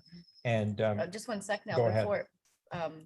Don't feel bad if you don't know all of the other scriptures and teachings and things like that. And in the future, that's the beauty of not having to go to a system job, an institutionalized job. You're going to have time to research, and it's going to be so important to do this because we need to have gnosis, right? So we need to do the work ourselves by doing the research and discovering all of this for ourselves. All of God's truth has to come to us individually. We have to seek it, absolutely. And the other thing is, many people are saying, I want to shelter my children from all of this.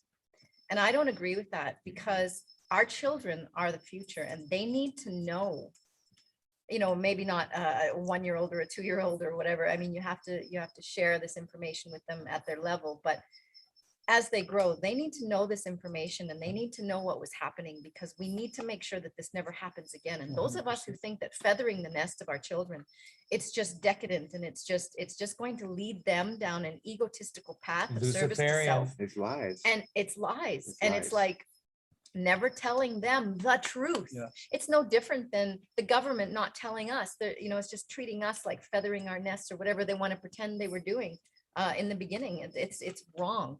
God's truth needs to be shared, and our children at some level need to know these things. They absolutely do. 100%. So not fear mongering, but just the clear truth. And that will be disseminated to us as the next few weeks and the next few months and the next few years roll out. So we just need to breathe. We need to trust and have faith, and all of this will happen, but the time will also be perfect for us to do this research, and the information will be there. Like we were discussing before, 888 books in the Bible. Hello. There's a lot of wisdom and truth out there that we haven't heard. How incredible is that going to be to just be able to absorb that gnosis? That's probably just the New Testament alone, Right. because everyone has been inspired by the Lord and Lady Christ, and so many have written about this in the most passionate of ways. So there's so much that's coming. It's so much that's coming. It's truly incredible. And there'll be new movies, The Passions of the Christs. Well, and what we'll get away from is as a movie like The Passion of the Christ, and we'll get to the teaching of the Christ, which is The raising what of the we beautiful require. energy to God as opposed to the annihilation of God. Which is why they actually created jobs and, eventually took the woman away from the house, Yep. was so that they could program the kid and so that they could Yep. just wipe out generations that way. So Yep. you're right on, Colleen. And you have to get them into cities, right? Exactly. This is where this construct Yes. of cities came from, because suddenly everything costs money. In the countryside, you can provide for yourself. Can't have that. Get away from the busyness, get away from the children being so busy that they can't absorb God's truth. It's wrong. They just have to scale down all of those busynesses for the children. Stillness They and were silence. just taking them down a path to train you to take away all of your senses so that you could just be a zombie and go to work and Friday night you get together with your friends and talk nonsense and have drinks, and they were just teaching you to do that.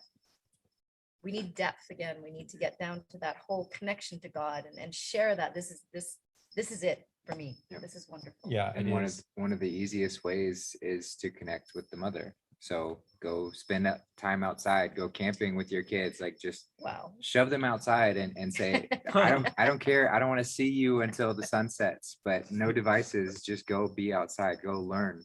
And this is how Here's we a stick, truly, here's a rope, here's a ball. Here's a dog. Go. Yeah, exactly. dog, Here's a go. dog. yeah, this is how Don't we, hurt the dog. this is how we rebalance. This is how we ground ourselves, literally, like touching the earth is grounding, but Yep. it's also grounding in the sense that we've been so scattered.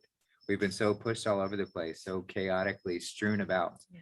that reconnecting with the mother is the only way really to connect with God. We have to go together to get her. We have to go down first and then come back up. And this has to be this, this is the process that we talk about. And that's the AB originals whole message Yep. is the land, the mother. Yep. She will teach you everything Yep. you need to know. Everything. God works through that. Yes. It's She so will raise you. beautiful. And that's where, yeah, exactly. That's the magic. Yeah, and what virtually everybody say about these ancient cultures is that they were the true geniuses. And what's the first thing when you ask them? What's the first thing they say? It comes from her. All of the wisdom comes from her. And what's the first thing God created? When we fell from singularity into duality, the first thing He created was the mother. That is the earth. So she is a mirrored creation of God, from singularity and metaphysicality into solidity upon the material plane, but they are both the truth. And we'll all be able to tap into the Akashic records because that's just the information in the ethers. That's God's And- truth. And we'll Yeah. all be able to tap into that, and we'll be able to share that. And we won't have to, we can if we want, but we won't have to write books or read books That's because it's just all downloaded. to you. exactly, folks. And this is the other thing, like Colleen says, moving forward, we have to do our own research. Okay, but this is where it gets fun and good, because the research that Colleen and I are telling you to do, it starts with what Eugene and Justin were just talking about, which is just shoving your kid out into nature and letting them learn from the mother, but it's traveling. So one of the first things that we all need to do is we have to start meeting one another. We need to know the wisdom of the Nepalese. We need to know the wisdom of the Indians. We need to know the wisdom of the Pakistanis. We need to know the wisdom, Perspective. because they are us. They are just another variation or version of us. And they're the most loving, trust me, Chinese, Japanese, the most loving people, family oriented that you could ever hope to meet. Koreans too. And Koreans. Not biased. Koreans too. And all we need to do is wonder and allow the God to all. guide our feet. Not all who wander are lost. No. Aragorn had a path, and he was the unifier of two kingdoms into one. This is what it's all about, the unity consciousness, two realms into one. So this homework that you're going to do moving forward is travel. Isn't that fun? Isn't that fun? And not the kind of travel that is on a stupid airplane that goes to a stupid resort somewhere and you don't meet anyone except, other disgruntled Canadians or Americans. And Who have 2 weeks off a year and are just trying to pack everything in so that they can burn themselves that's right. and go home with a tan Yeah, absolutely. So and drink themselves silly on some sort of free alcohol. that's right. And this way, we're gonna find our Scottish roots. We're gonna find our Irish heritage. We're gonna go on to the moors. We're gonna go on to the downs, and we're gonna backpack it. And we're gonna meet. Feel the druids in the forest. That's right. We And are the gonna leprechauns we're gonna and meet people face to face, back door, back porch to back porch. And this is what it's gonna be have like moving forward. authentic connections. That's what we're totally looking for. All of us. We're just looking for authentic connections where the cell phone is no longer a part of our Interface. Control. Yeah. It doesn't control us. Yeah, we're gonna meet the Druze everywhere we go. We're gonna meet the Aryans everywhere we go. We're gonna meet the real Jews everywhere we go. And what you're gonna see is the exact opposite of what has been painted. The picture that's been painted for you for the last 100 years is a lie. And now let's talk about bloodlines. So what happens when you do the work and alchemically, how do we change?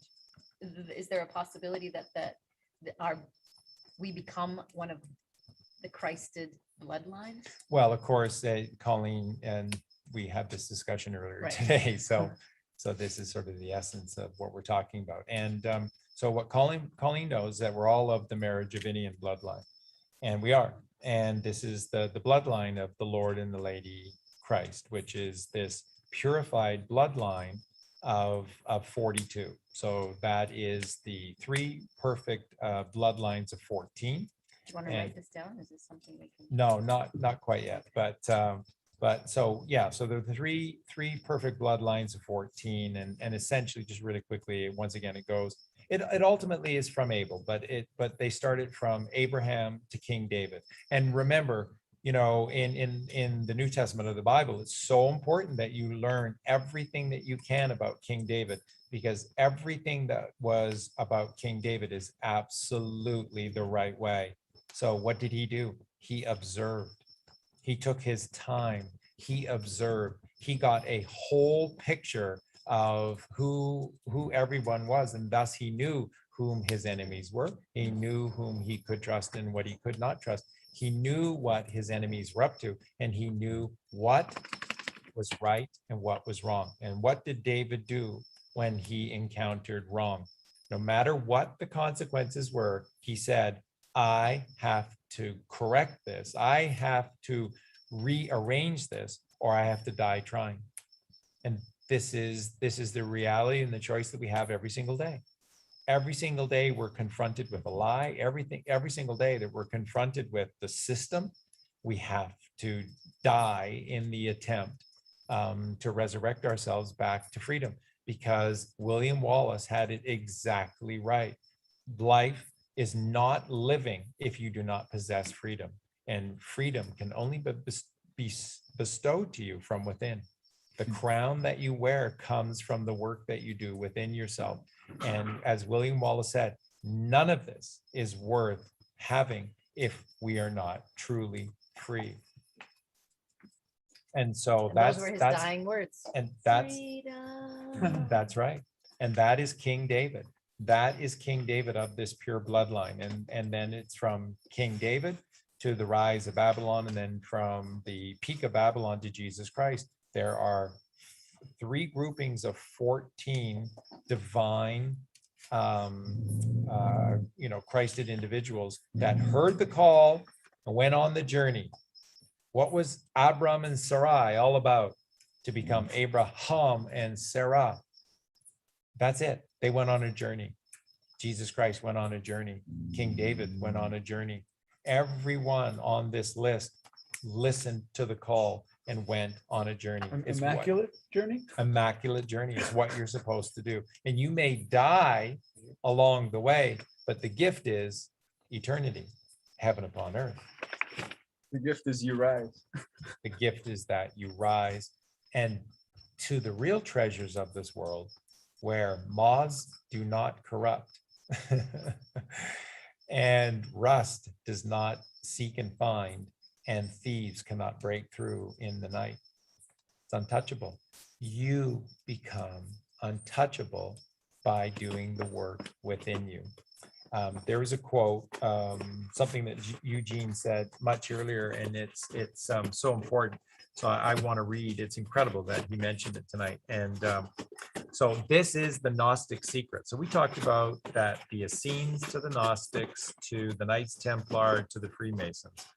And the Gnostic Secret was this: human life does not fulfill its promise within the structures and establishments of organized society. No one comes to true selfhood by being what society wants you to be and doing what society wants you to do. Now, what I just read to you is known as the great secret of the Gnostics. It is their credo. And what I just said to you is this: anyone who belongs to society and identifies themselves by your role in society, you're a mask wearer, you're a persona. That's why societies rule over persons. God is not a respecter of persons, because a person is a fakery. It's not the real deal. And this is what we must learn, that if we're going to have any form of society moving forward, it must serve you. It must serve us. It cannot be the other way around. And by the way, when you do the research on Adolf Hitler, what you find is that Adolf Hitler had the greatest respect for the individual and saw that these great nations under God were the most beautiful, miraculous creations, because it was all of these sovereign men and women volunteering to come together as one, a fatherland, not under Adolf Hitler. Adolf Hitler was simply the regent of the real father. And that's why they called it the fatherland, because it was everyone in alignment with the mother to rise up to the Father in heaven. And that's the SS, by the way. And the double S is the double sine wave, and the double sine wave is the Taurus field, and that is you. That is your auric field, that is you, and that is the greater world out there of the entire creation. And we're taking back the pyramid, which is the Holy Trinity, which is the Father, Mother, Child. We're taking back all of those symbols. We're taking back all of those sigils and all of that gnosis, and we're going to own it. And it will empower us. God's truth is there for us to create. This is co-creators. That's right. And this is your world. It was made for you. You are a one-off. And as Alan Parsons Project sing in their incredible song, No Answers, Only Questions, the distance between us is a mystery to us all. The difference between us is so small, but we, no matter how small it is, we are unique. Each one of you is a unique creation of God. So this is why a unique spark. That's right, the a creator. unique spark of the Hence, creator. son of God. That's why we're little sons, and that's why we're stars. Yeah. Exactly. That's beautiful. Yeah, I have so many incredible quotes. And we're becoming mass stars. But yeah, piggybacking off of what you were saying, Charlie, and we just need to give up these false idols, because that's what society is. That's what caring about another person's opinion on you is. It's just bowing down to false, what was it, graven images or whatever? It's false idols. So. Which is ego, right? Yes. If you're trying to base your reality off anything outside of yourself, then you are participating in false idol worship. And Yep. you know, it doesn't matter if it's someone else's opinions, or if it's this that even if the figure Jesus Christ is going to save you for all your sins, like that is idol worship. Anything out, if you're relying on the government, like it doesn't matter. If you're relying on anything other than you and your connection with God, that is idolatry. That's incompetence. Mhm. Exactly.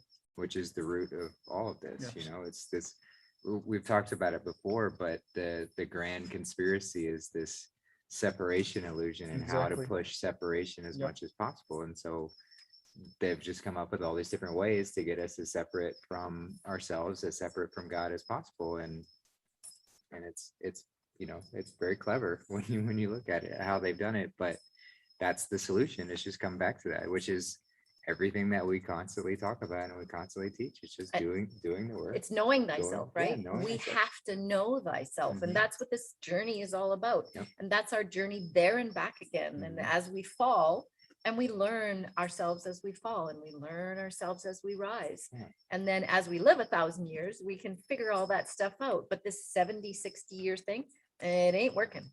It ain't working. So we need to do the work to get to this place where we can regenerate. And, you know, the best is yet to come. So if there's aids to begin with to help us on our way, these little stepping stones of Regeneron or med beds, or that's awesome. And it'll give us that, you know, that quicker jump that we may need to get us to that point. But Well, let's hope Doing in the the work, beginning there- it's just to save lives, right? Right. Like, you know, people who are in, you know, fourth, like Sarah's father, and yeah. exactly, exactly, Yeah, and it, you know, it'll be at first, it'll just be a quick recalibration. exactly. And just like when what we experience with cleaning up our physical food, our diet, when so the way I see it is this will give us a recentering. It'll get us back to how reality is. And if we stray from that, so if you think that you can just go on a med bed and then go back to eating burgers and pizza and all other kind of stuff, like you'll be sorely mistaken. Because if these med beds or however they roll out this sort of recalibration, getting us back to health, you're gonna feel the damaging effects of those toxins as soon as you start to And reintroduce I would them. guess that you're gonna vomit as soon as you eat Yes, pizza after you've been recalibrated, because your body's gonna say, what the heck have you Yeah. done to me? What the hell? Blech. Yeah, Exactly. Yeah, exactly. HE double hockey sticks, Yeah. like seriously, right? Mhm. And because you know how you feel when we go off on silly things, like I had broccoli the other day and I didn't feel great. And wow. it's like, right? But That's pretty cool. That's a pretty big sized bat. oh, I saw Al- that. Almost went into the house, and then just came right towards Justin's light. So He was probably eating insects. Yeah, thank hi, you. hi Batman, go find the belfry. Was it Trump? Yeah, but just wanted to reiterate that, because I think there are a lot of people who are looking for these solutions to be like, you know, the way for them to continue not doing the work and to continue down this lifestyle and just have, you know, the get out of jail free card. But no, it's going to be a way to push us even further into doing the work. It's just going to allow us for the first time ever to not have these inhibiting external factors from the cabal always pushing their madness. So we'll truly get to not even be able to blame anyone else. So we will have to take full responsibility of Mea everything. And- culpa. yeah, Absolutely bet my life on this. So we won't have triggers like television and all the commercials with pizza and beer and right. and the sex going on all over the place. That we're just not going to have that. This will be a meretricious, beautiful, righteous, virtuous. The game is rigged. The table is tilted. Mhm. Nobody seems to notice, and nobody seems to care. You know, But it's up to us again, to say no more of that. Yeah, you're watching a sporting event where a guy is hitting a little round ball with a stick and making more money than you if you were to go around the loop 10,000 times. And just because he can fail 7 out of 10 times hitting a little ball with a stick, and he's making $100 million, and you're okay with this? Like next year moving And you're a forward. sanitation worker and you're taking away all of the shite Yep. of people's lives. And that is a beautiful, glorious service to others. Well, like, holy cow, I would pay that guy Yeah. $1 million a year. But nobody needs to do this work. Just so you know, Right, moving right. forward, the technology exists commonsensically, where you don't need to work. And don't let anyone ever tell you that you're just going to sit around, do nothing, or play video games or eat food and grow fat.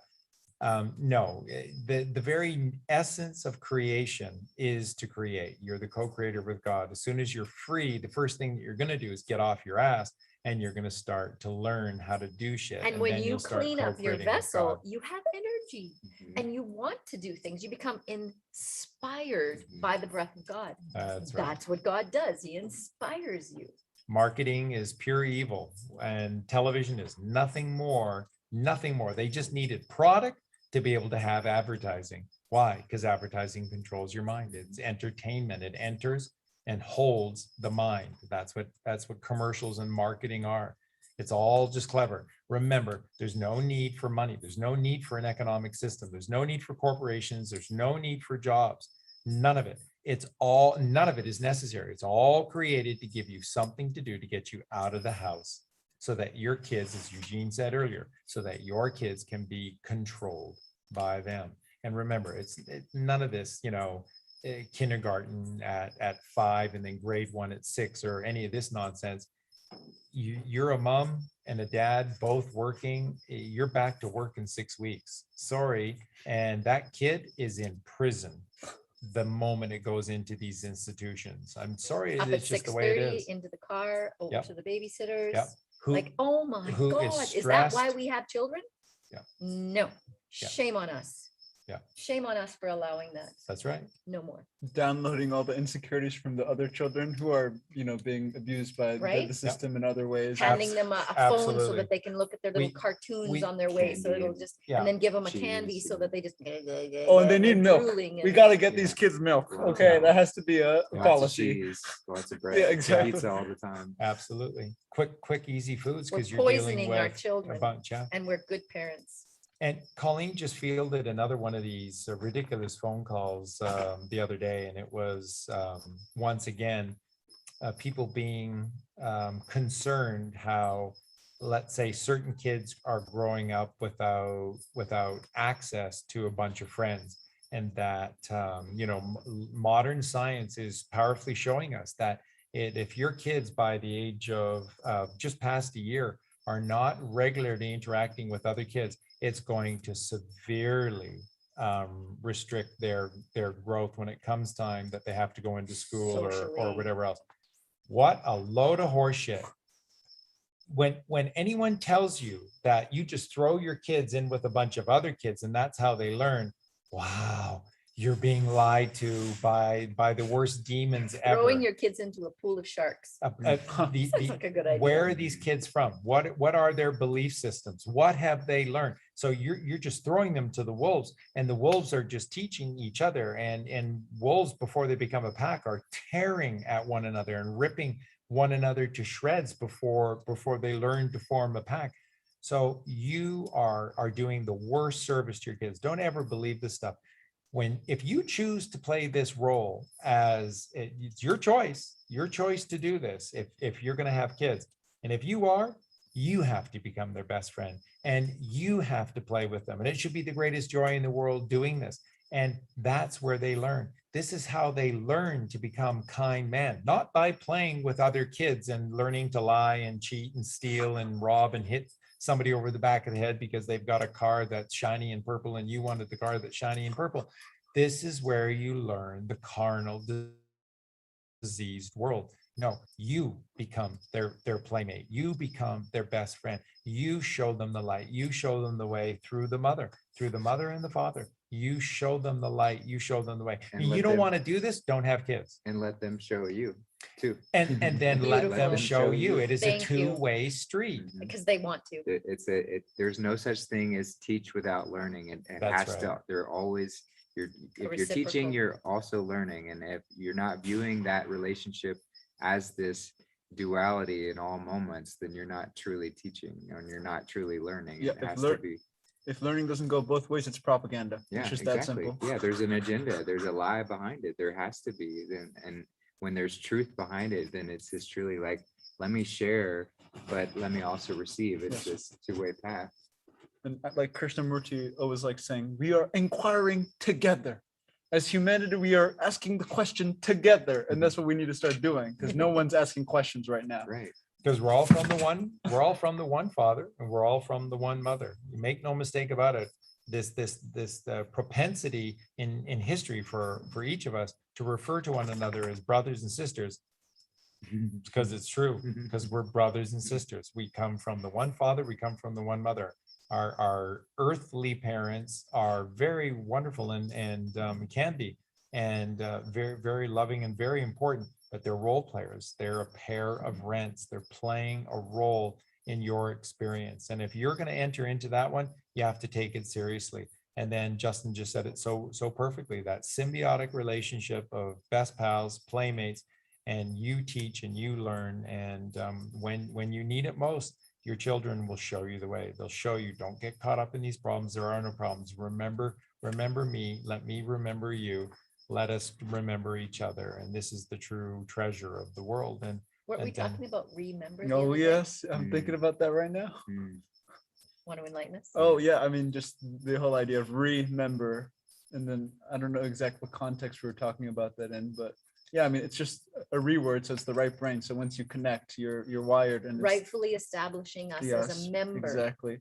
So And we're becoming a member of a community, a member of God again, right? And I like the word internet because it's magnetic. It's a net. So cast your net to the right. It's just Very that nice. simple. Yeah. And net backwards is 10.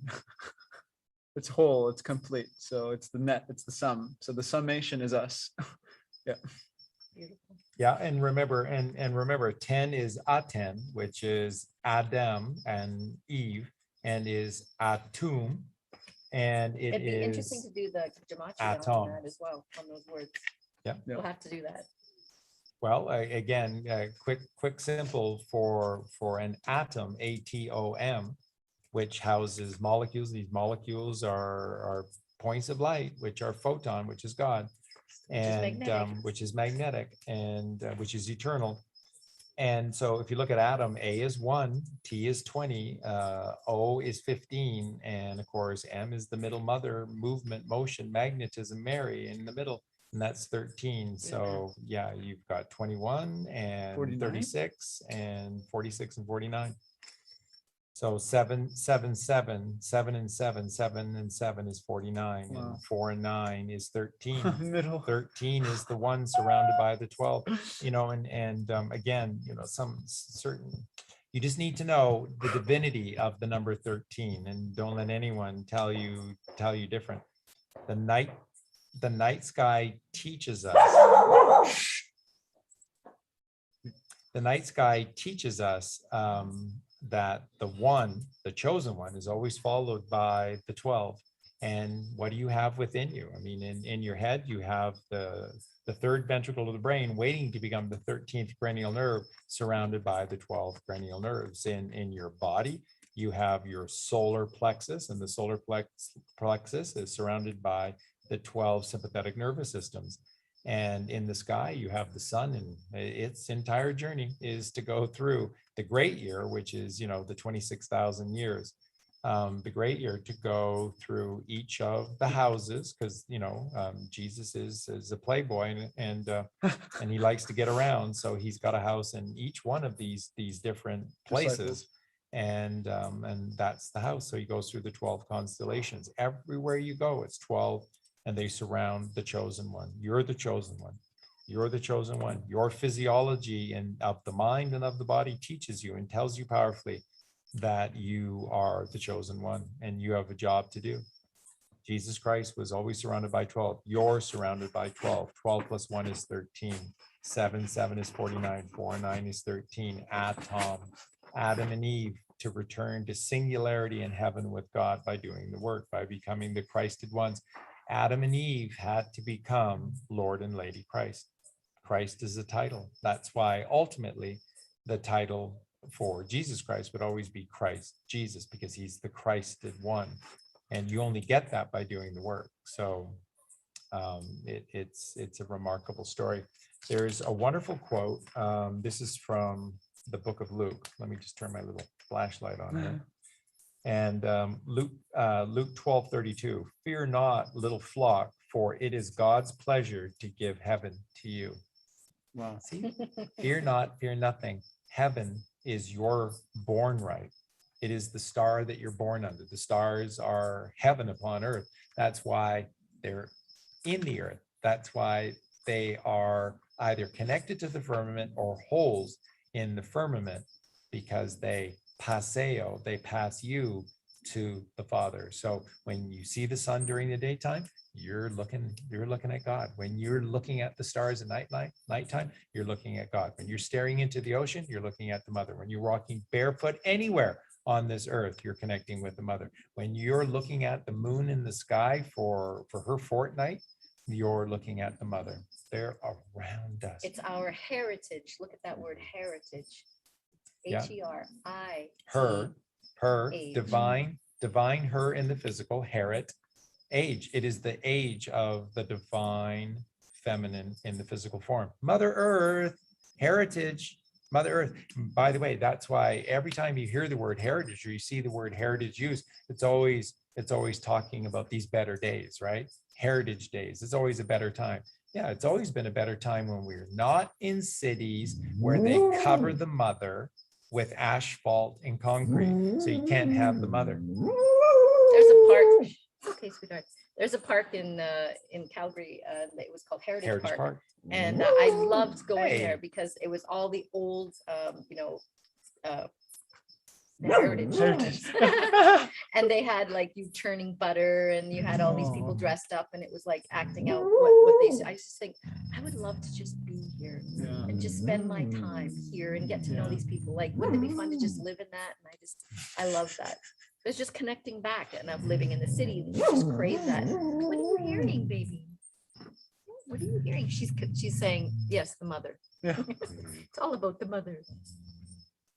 Here's an incredible quote. This is from 2 Corinthians 12:2, and this is the Apostle Paul speaking, and this is an out-of-body experience. So we're talking about tonight that Jesus and the Bible did nothing but talked about this metaphysical experience, talked about meditation. The Bible and especially Jesus in the New Testament is all about meditation. That's every time he went in to the Mount of Olives and got from the carnal world out there, which is always, threatening to drag him down like a millstone around his neck.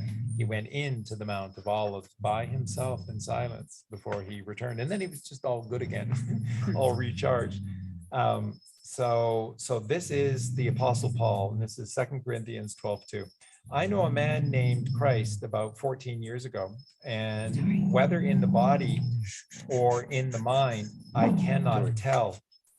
And he got caught up into the third heaven, and he heard unspeakable words spoken. I mean, wow. So about 14 years ago, a cycle, I knew a man by the name of Christ, and whether in body or in the mind, I cannot tell, because I was out of my mind.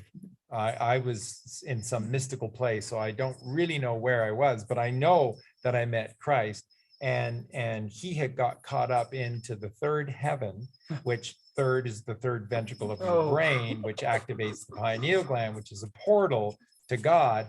And there he heard unspeakable words.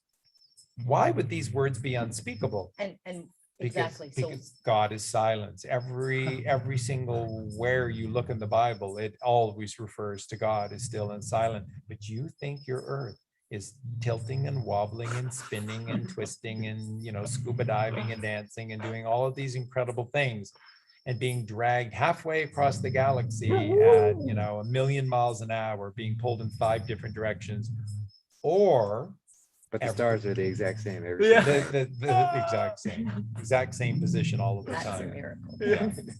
Yeah. Sorry. Or you've been lied to. So True, absolutely. yeah. Where do you see him? So now Colleen said something earlier very, very powerful, and that was is there any hope from us to resurrect, and where do we come from? So yeah, so we all came from the Merovingian and Merovingian bloodline, and it is true. This is the sacred bloodline. Let's break that word down. Mara, Marrow, Yeah. yeah. Mary, Yeah, Mar. that's right. Yeah, which is in the ether rising, MER rising, in the O is the Ouroboros. So it's just that form of rising. And then V is the vagina, but it's Merovingian, which is the vine, the divine godly vine, rising to the single eye within. And that's precisely what the Kundalini experience is. And that's why it's the Merovingian bloodline, because it is the sacred mother rising with the child to the single eye, the divine eye. That's able. And to do that, you have to be able. You can't be Cain. You can't be Cain. You have to be able. Which is a balanced State. That it is. And golden. it's a choice. So it's a choice. It's a complete choice. It's an activation. And so are we to this in this moment, are the bulk of us of the Merovingian bloodline? Not anymore. Why? Because we toxified it to death. So, but is there a way to say, geez, I'm sorry, I didn't know any better. Like, please don't judge me. Please don't be angry with me, God. I didn't know any better, because from the moment that I was birthed as a ship onto this dry dock land, as a ship, Cast out into the water. that's right. And they have been lying to me ever since. So what will God say? You have all of my love, and you have all of my forgiveness, and all of my sympathy. But when you know better, You got to do better. you have to do better. So do you want to be of the Merovingian bloodline once more? Yes. Then once again, you have to do the work. There's no other way. You have to do the work. The reason again is because if you didn't have to go on this incredible miracle journey, if you didn't have to work incredibly hard, you wouldn't appreciate any of this. You wouldn't learn anything from this. This is the task of tasks. This is the journey of journeys. And when you do this, when you read Revelation, and it talks about this sacred lamb that was killed. It was killed. It was slaughtered. It was slaughtered upon the stone, or upon a cross. It was slaughtered, but it made the journey, because what you realize is that of the physical, you must have this crucifixion along the way. You must allow the necessity for the ego mind. This is all Carl Jung taught about in the second half of his life, but nobody knows about this because nobody talks about Carl Jung in the Red Book, which is just as good as any of these ancient scriptures. It's that good. And that's all he's talking about. That Carl Jung is essentially said, which is the theme for the ultimate theme for the higher message tonight, which is that Jesus taught the Kundalini Rising. Everything that Carl Jung talked about is that you have to get to the Father, but it's impossible to get to the Father unless you raise her, and you have to do the work to raise her. And she's hidden away deep down within you as the coiled serpent. Now, as we're going through this, I think that this will really rock some people's worlds. I've talked about this before, but it's always fun to go over it again. And this, by the way, ties in my topic or gnosis that I've been sharing with you, that ultimately there are three journeys we have to go on. The 360-degree journey, the 720, which is 72 hours, which is 3 days and 3 nights. And then there is, in the book of Revelation, we have to go on the 1260 journey. So again, in book of Revelation, the 1260 is always tied to 42. How do you get 42 to become 1260? 42 times the 30 degrees of separation. Which is the wheel. Which is the wheel, which is The zodiac. which is the chosen one surrounded by the 12 constellations, the zodiac wheel. And this is that 30 degrees of separation. So Between each angle of light. so when we fell, the wholeness of the truth fell apart from us, and it shattered into 12 pieces. And your journey, O Christed one, is to collect these 12 houses or these 12 pieces and piece them back together. That's why Colleen and I teach the zodiac as a clock.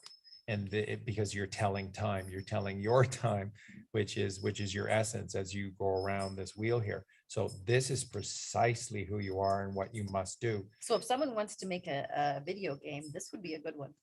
Go along and collect all of the pieces of light of the zodiac. And That's right. what a journey. And how do we know that it's 30? Because the zodiac is all about becoming the completed circle, which is every circle is 360 degrees. So if you have 12 components of the wheel, then 12 times 30 gets you 360 degrees. So there's the 12 and 30, 360, the first journey, raising the chrism oil within you, Jesus Christ, becoming Christ-like is the first step. This is what you must do. And you can all do it. You can absolutely all do it. But what we're teaching you is that you can't just do this for 3 days. It is a way of life. It is a way because it is Christ. And he was the truth, the light, and the way, because he spoke the truth. So you know that this is 30. So then the 24-hour clock, when you unify the day and the night, the mother and the father, the left-hand path and the right-hand path, red shift and blue shift,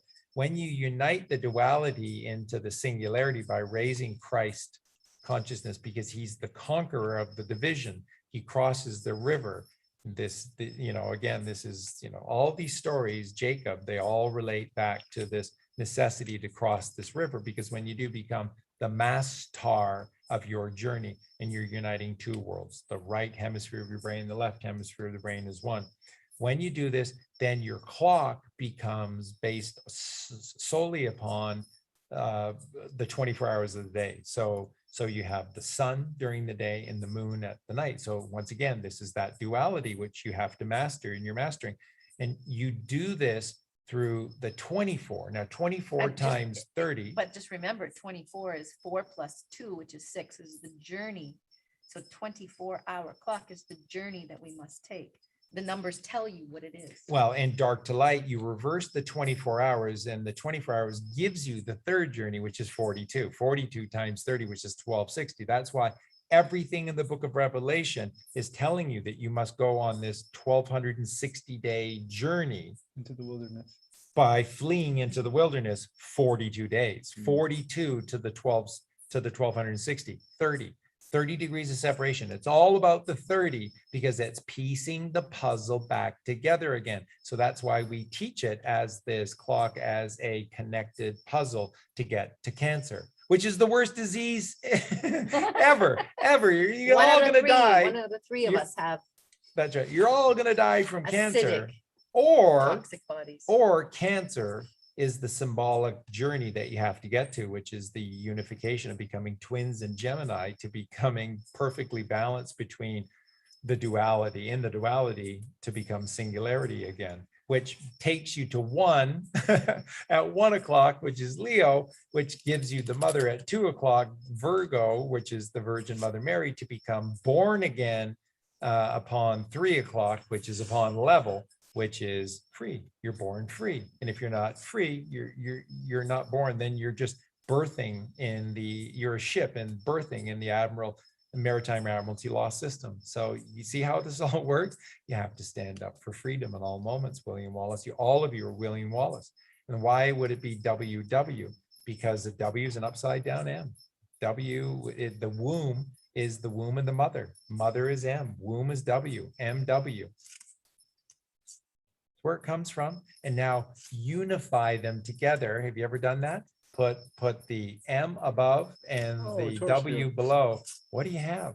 Oh my gosh, you have essentially the double sine wave, which therefore is the torus field. So then that is the wholeness of your creation, which is 2 worlds as 1. 2 worlds as 1. This is miraculous stuff. Okay, so now how do we get to these? How do we get to these numbers, and where do we get to this the magical place And of just 1260? Just note that 1080, we use that all the time. 1080p Well, that's right. The pinnacle of video out there in the out there world is 1080 by 720. 1080 by 720. 1 and 8 is 9, and 720 is 72, and 7 and 2 is 9, and 72 is 3 days, 3 it's 3 nights. days and 3 nights, and 18 is chi or ki, which is the energy of the ether, the energy of life, and this is your divinity. This is your immortality. So that's why it would be 1080 by 720. Now, we are taught and told mystically and within the Bible as well, and through all the other cultures, that the Kundalini, which is this feminine magnetic energy coiled up down at the base of us in the root Muladhara chakra. So it's likened to a cobra, which is coiled up 3.5 times inside a basket and can only be coaxed out by the sweetness of the music of a flute. And truth be told, that the cobra doesn't actually hear. That's why they take the lid off, because it doesn't hear the music, but it sees the flute swaying back and forth, and it rises in this dance, left to right, masculine to feminine, above and below, red shift, blue shift, left hand path, right hand path, and it twists and it turns as it rises, and that's what the serpent does. Now, why is this symbolicness essentially made into 3.5 twists or 3.5 coils? So why is this serpent, which is, you don't have a snake inside of you, so okay, so don't worry about that. It's an allegory, but the serpent within you is the serpentine energy. So this is a coiled magnetic eternal force which rises. So it's a scalar wave trapped and wanting to get out, and that's what it is. So serpentine energy, or the earth, wind, and fire song, serpentine fire, is to uncoil and rise you to the baptism of fire. That's the job of the mother, to Which is take you to the crucifixion. Father. Which, that's right, which is this crucifixion of the left Which is brain, a charging 1,000-fold to to get push out you- of the left brain to and push you into in through heaven. past the blood-brain barrier That's right. after the 33rd vertebrae of Atlas to get you to that ring the bell Right, and activate your pineal gland. that's right. Okay, so now how does this all work, and how does this tie in this trilogy book series that I'm going to be writing on which is essentially Lord of the Rings, Fellowship of the Ring, the Two Towers, and the Return of the King. It's so all amazing. It's incredible. Here's how it works. Why twisted coiled 3.5 times, and why does it have to uncoil 3.5 times? Because every journey that you have to do is the completion of this journey, which is in a circle, because the earth is a circular plane. It's level, but it's a circular plane, 360 degrees. So if you take 3, which is the whole numbers, 3 whole numbers of 3.5, if you take the 3 and multiply it by 360 degrees, it's 1080. 1080p. 1080p is 3 times 360 degrees. What is half of 360? Half of that, which is the half coil, 3.5 times coiled up, is these 3 journeys, 360 degrees to complete it. The half of 360 is 180. What happens if you add, now this, you're going to blow you away. What happens if you add 1080 and 180 to the 1080? 1260. What is the number that dominates the most important book in the whole Bible? It's called the Book of Life. This is called the Book of Revelation, is known as the Book of Life. We should look up the Q drop 1260. For sure. And so 1260 is that number, which is reference to the 42. Okay. So 1260 is the uncoiling of the Kundalini. So again, ladies and wonderful gentlemen, members of the FreakSense family, why are we here? What are we supposed to do? We're supposed to flee to God 42 days into the wilderness. Wilderness is untamed. So there's no organized society. That's what it means. So that would be the pastures of the right hemisphere of the brain that you never go to. So it's a wilderness because you've never been there before. And you don't have to leave home to do it. That's right. It's within you. But that's the journey that you have to go on to. So the Book of Revelation says that you must flee into the wilderness for 42 days. And there ye shall find a house.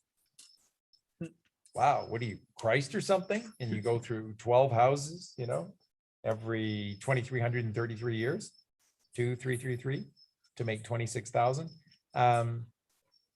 So you have to flee, and then there's a house that you will find provided for you by God. And then for 1,260 days, what do? You take only, what does the book of Revelation say? You take only nourishment from God. Now, God is non-physical. God is in stillness and silence. God does not make bread. God does not make food. You're not eating cheeseburgers in paradise. No, that's not how it works. The food or the nourishment of God for 1,260 days in the wilderness is take no thought for your life. So you become the lamb. You become the sheep to receive the purely white, fluffy white sheep thoughts from God. And this is what we must do. These are the three journeys. So we raise the chrismol, then you master of the 3 days and 3 nights, the fasting of no thought, the fasting of no food, even of no water for 3 days and 3 nights. You must conquer you by ruling you for 3 days and 3 nights. And that's why the 72 hours and the number 72 is so important. So if you chant something, chant it 72 times. This is mastery. 72 is mastery, right? And how do you get 72? From 27. Why? Because that's 999, which is most high, divine, divinity. 3 nines representing, father, mother, child is 27. And dark to light, the inverse of 27 is, which is 9, by the way, and the inverse of that is 72. 72 is 3 days and it's 3 nights, and that's 9.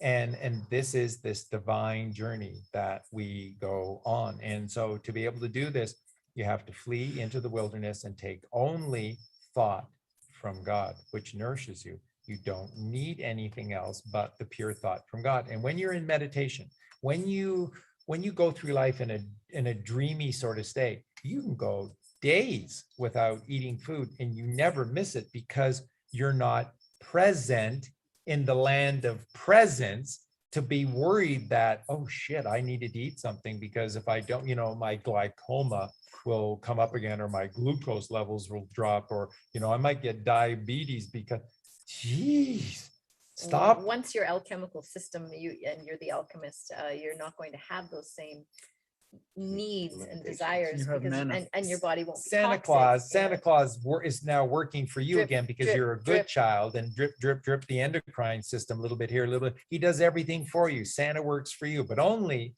for the good boys and the good girls. And that's If you've why, been naughty, that's right. pizza, burgers, beer, and not nice virtues, hurting people, hurting yourself. Exactly. Then there's no presence for you. When you're in the presence of God, you don't need food because nothing else matters. You're so awake and aware in that presence of God that you don't need to eat food.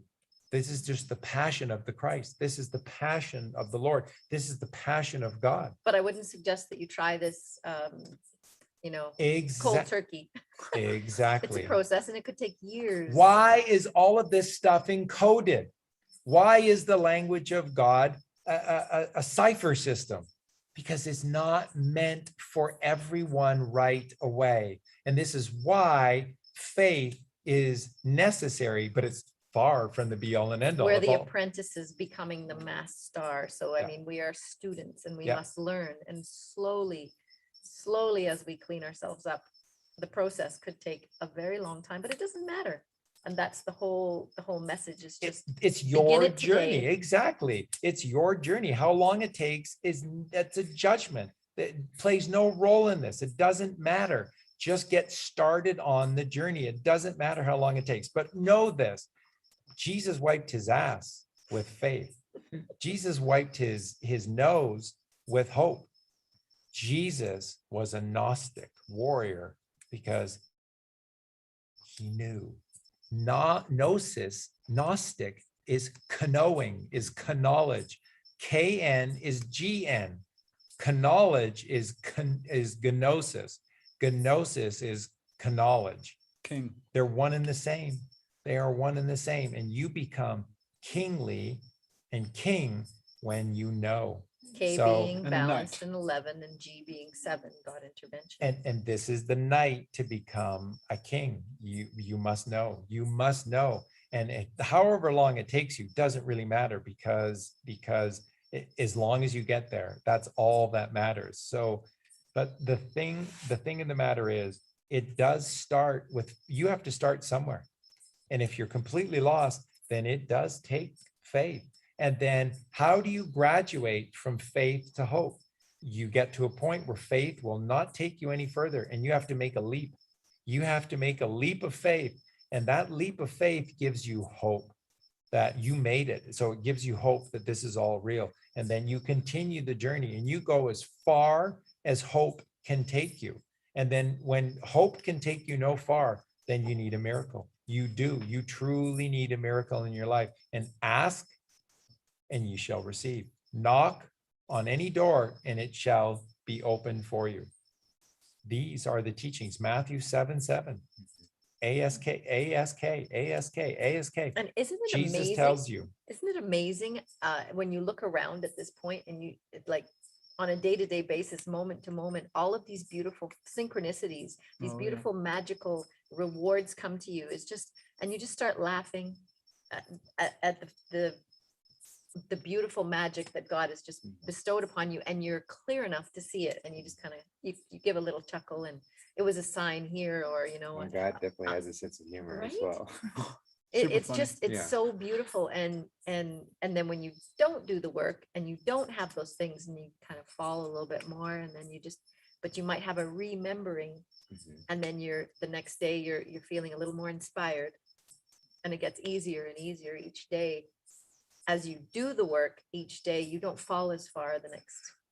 It's like how they portrayed it in the Wizard of Oz, going from the black and white to the full color clarity. You know, you enter into that dark gray, dismal kind of like, That's the everything, world. you know, that's the false world, that's the illusion, and then you enter into the reality, and everything becomes vibrant and clear. And We're off to see the wizard, it's the amazing. wonderful Wizard of Oz, the wonderful, wonderful, wonderful, wonderful, wonderful Wizard of Oz. Because you need a reason. Because that's what they're saying. You don't need a reason. Just because Wonderful. the wonderful Wizard of Oz. Wonderful things he And, does. and to get there, you had to go on a journey, and you needed 3 things. Imagine that you would need to find 3 things What along were the they? way. What were they? Well, you had the Scarecrow who was missing something. You had the Tin Man that was missing something, and you had the Lion. who was missing something. And they were So- missing? Well, one, you need a brain. Straw Man needed the brain, and the lion needed a heart. Can't be the Lion King without a heart. Lionheart. That lion heart. It's just And the third thing? it's all there. And Courage. of course, and of course, the last And- is courage. And the courage is to do this journey. And those are all bestowed upon you by God. Mhm. And you have them. We are created with No all one- of that. No one can take it away. No one can Ask take it away. and ye shall receive. Seek and ye shall find. Knock on any door and it shall be open for you. It's not something we don't have. It's all inside of us. And you just have to remember and uncover it. Hence encode, because it's an inward code. It's encoded. It is. It's encoded inside of us cellularly. So think of the word. Here's another way, a magical way of looking at the word remember. Okay, to remember. Think about this. This is REM, the REM ember. So with everything, it's all about the re to the mother, REM, which is, by the way, how do you get to the mother? You only do that through essentially meditation. That's how you raise the Kundalini, is stillness and silence, because, you know, that's the father and the mother wants to get to the father.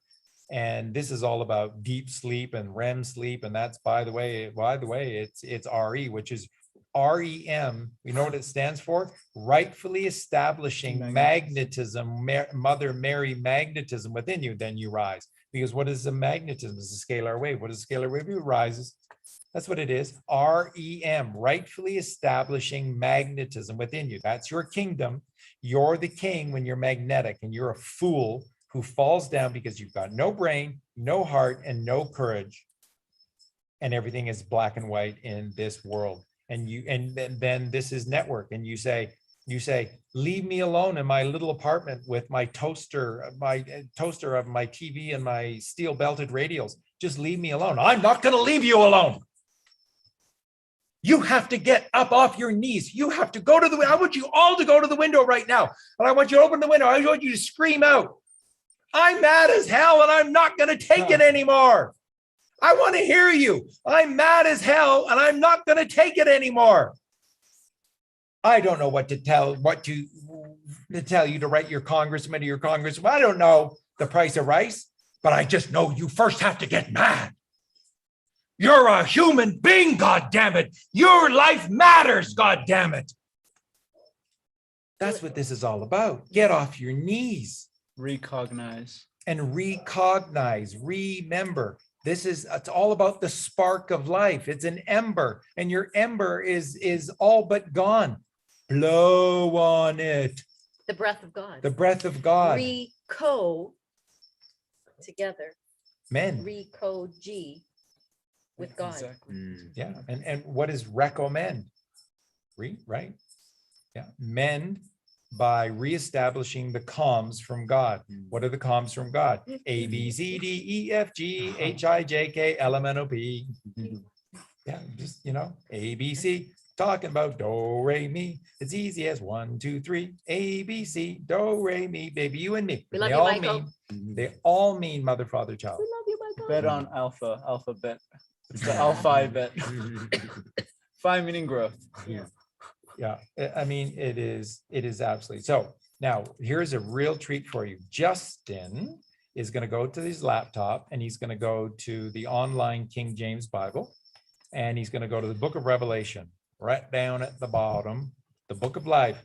And by the way, you only get to heaven if your name, you're only part of the 144,000 if your name is in the book of life. Your name only gets into the book of life if you do the work. If you go on this journey. If you don't go on this journey to reveal yourself to God, he can't bestow you with the divinity of 144,000. He can't put the mark on your forehead because depart from me, I never knew you. Depart from me, I never knew you. You never even tried to get off your knees.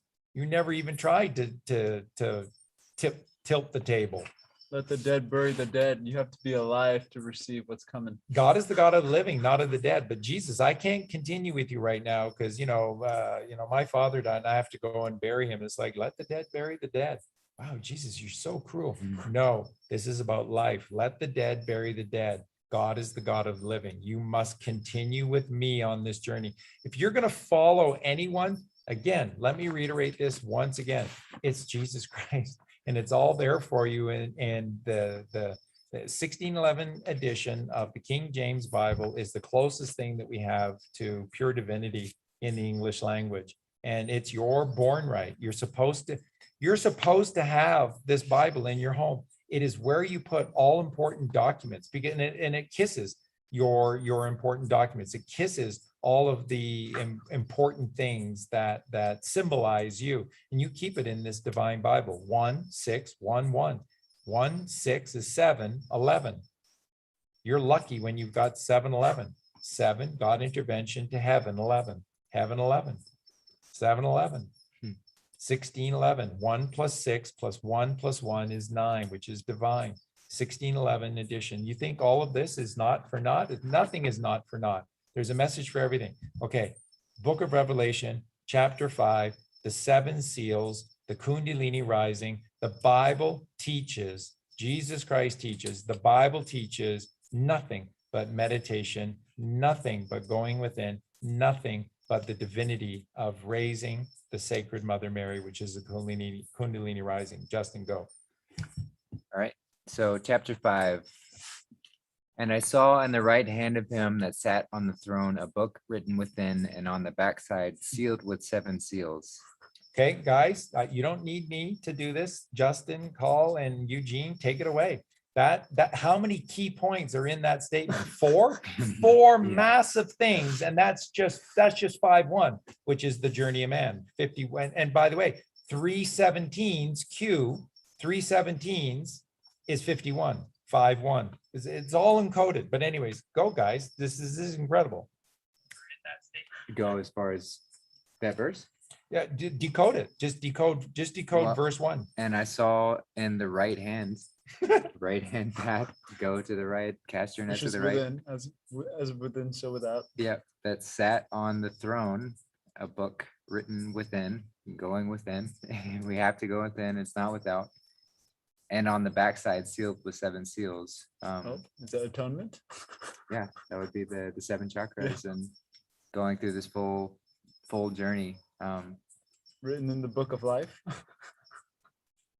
Revelation. Yeah. So the book of life is your journey, right? You have to write it. You have to become the author. You have to learn how to become an author, and you have to write your own story by going on this journey. And that's the book of life. And remember, you don't get to heaven unless your name is in the book of life. And if you don't go on the journey, you're never going to get your name into the book of life. Mm. If you don't start, you'll never get to the finish. You must at least start, and you'll get there. It's just starting to rain. And so, I mean, this is incredible. So at the right-hand side, so the right-hand side is the right hemisphere of the brain. To get to the right hemisphere of the brain, the pineal gland is up and to the right inside of you. Oh, no. Should we run in? Yeah, Starting to rain. it's just incredible. I don't know. Maybe they don't want us to reveal things. If we had a tarp. Yeah. Yeah. Yeah, I think it's. And okay, so quickly It- just it'll read come down 5:2. fast. Okay, quickly just read 5:2. Verse 5. And one of the elders saith unto me, weep not, behold, the Lion of the tribe of Judah, the root of David, hath prevailed to open the book and to loose the 7 seals thereof. Right, that was sort of the completion of 5:1, but just quickly read if we can, 5:2, 5:3, Okay. 5:4, and then 5:5. Sure. And I saw, so 5:2, and I saw a strong angel proclaiming with a loud voice, who is worthy to open the book and to loose the seals thereof? And no man in heaven, nor in earth, neither under the earth, was able to open the book, neither to look thereon. And I wept much, because no man was found worthy to open and to read the book, neither to look thereon. And one of the elders saith unto me, weep not, behold, the Lion of the tribe of Judah, the root of David, hath prevailed to open the book and to loose the 7 seals thereof. Wow, so no man was able to find the strength to be able to loose the seals, to be able to reveal the book of life within you. Sounds like Arthur. But a woman can. But a woman can, and of course, it needs to be the right woman, which is the Virgin Mother Mary.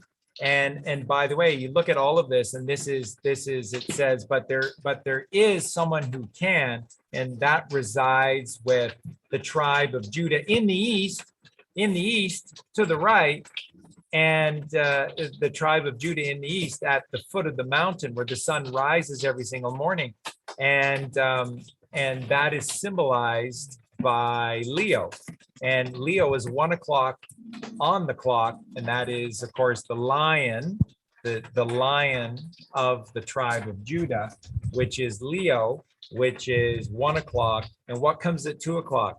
Virgo, the Virgin Mary. And what is to the right of the Great Pyramid at Giza? You have, what is that structure to the right? It's a dualistic structure. The Sphinx. The Sphinx, and it's Virgo in front and the tail of the lion at the back, and that's this journey. So no man can open the 7 seals to release the truth, the river of truth flowing from the book of life within you, but a woman can. So see, this is the Kundalini. This is the Kundalini. The book of Revelation is telling you that the only way that you, the Christed child, can rise to heaven is by raising yourself, by raising the mother. No man, every man in heaven and earth tried, but none can. So you see, you need the mother. And in the Bible, they took the Holy Spirit, which is the spirit is the essence, is this personification essence of the sacred feminine mother, and they turned it into the Holy Ghost. And then it's a boys' club, and there's no women allowed in this. It's ridiculous. Spirit is the Mother Mary. and she is the Kundalini Rising. But look at the word ghost. It's so beautiful. Look at the letters of the Yeah. word ghost. And And but what G they host, God's host. You Right? host, that's right. You G but, host. but what they turned it into is Yeah. just a horror. That's But, right. but anyway, this also reminds me of Arthur, because Arthur is the one with his 12 round knights at the round table, which is the mother, which is 13, and he has to be righteous enough to take the sword out, to open the seal, and he is the son of God. So he is the lion of God and the lion heart. So he's the middle way. Just it's all in line. Just Absolutely. And then when does he run into troubles upon the physical plane with Guinevere? Guinevere is metaphorically and geometrically in every single way. She's a representation of the pure virgin feminine mother. Guinevere is the virgin mother. I did that song decode. You can find the video on our YouTube channel with David Crosby from Crosby, Stills and Nash, Guinevere, and that's what it's talking about. But Arthur was worthy metaphysically to be able to remove the sword in the stone that was gifted, that raised out of the water by the lady of the lake. an S tone. It's a stone. You hit the tone, you hit the frequency to open it up. He had the right frequency to Kundalini raise. He had the S tone, which is the in alignment with the mother. So he had the right tone, S tone, to raise the sword from the stone. And where he ran into problems is that within the physical world, what happened in the legend of Arthur? He became so engrossed and enamored in the physical problems of all of his enemies. Whom did he betray with only left brain carnal thought? The mother, Guinevere. And so Guinevere betrayed, or who betrayed who? Guinevere betrayed Arthur and had the tryst with Lancelot. And Lancelot is been referred to as the Tropic of Cancer, and that is your pineal gland. Tropic of Capricorn is the pituitary gland, down and to the left below, and up and to the right above is Tropic of Cancer, Lancelot. And that's why in the Tin Man by the band America, and that big hit single, it's all about the Tin Man and what the Tin Man required, and it's going on this journey, and that's why it's Lancelot, and that's why it's the Tropic of Cancer, because it's saying that to be able to find what you need, you have to activate the pineal gland, and that's why you have to. The journey of life is the yellow brick road. So Which of the Telegram people have been putting out a lot of stuff? Was it Silence Do It, or was it Ghost Ezra, talking about the pineal gland just in the last day or two? I think that's that birds and wildlife and 3D. And Right. Under the other two you mentioned. Right. So Thank you. we might soon be rained out, not sure, but yeah, so this is sort of, the wholeness and the essence of the show tonight. That don't get freaked out about this. There's a lot of people that are coming to us. There's a lot of people that just saw the video on the takedown of organized religion from A to Z. Look, it's not me telling you any of this. It isn't. I'm only a messenger of what has been taught to me, and I'm only learning of the Father. I'm not getting this from anywhere else. And this is the one story, this one message. And by the way, these are the precise exact words of Jesus in the Bible. The culmination of the Bible and the culmination of the New Testament is the book of Revelation. This is the great reveal. This is where we are right now. And either you're going, to have to grow yourself 7 horns and 7 stars and 7 this and that. You have to complete the scale. And to complete a scale, you create a tonal frequency.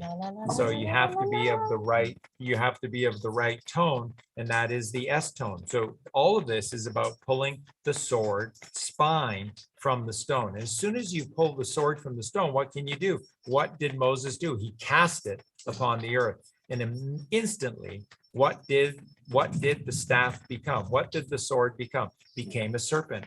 and the serpent rose. And just as Moses threw down the staff of man in the desert and rose to God in heaven, so must the Son of Man.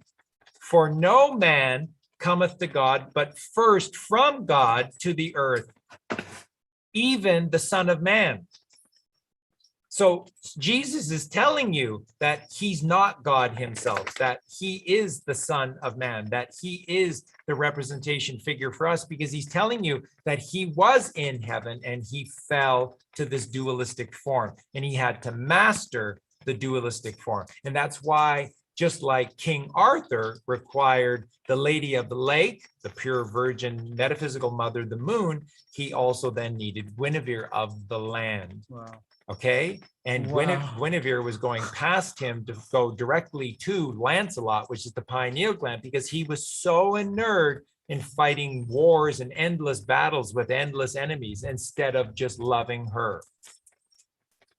This is who you are. This is the journey that you must go on. This is what all of this is about. This is what the Bible teaches. Jesus Christ taught meditation. Jesus taught going within, and Jesus taught raising the sacred mother within you. It's the only way. If you don't do this, you're going to die, because what you're born as in this dualistic form is an electricity, and you fall and you fall and you skin your knees until, like Bruce Wayne, you say, I'm sick and tired of skinning my knees. It's time my enemy shared my dread. So he chose an image, a personification of something that scared him the most, a bat. And he became Batman, because it's time my enemy shared my dread. And you have to have the courage to do this. Ask and you shall receive. Seek and you shall find. Knock on any door and it shall be opened for you. God is in pleasure. God is in delight to bring you the keys to heaven. If I can just quickly find that that quote again, I'll just share that.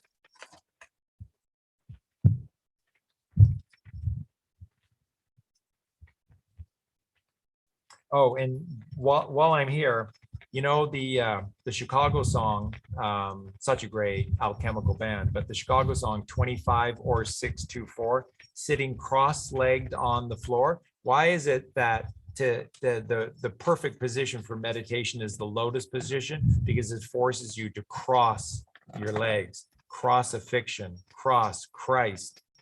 Cruci in Latin Which is actually cross. balances you, right? And it creates perfect balance. It creates perfect balance. It Tuck your closes chin. the circuit. It closes the circuit, and you tuck your chin, and then every passageway, including your spine, opens up perfectly in alignment.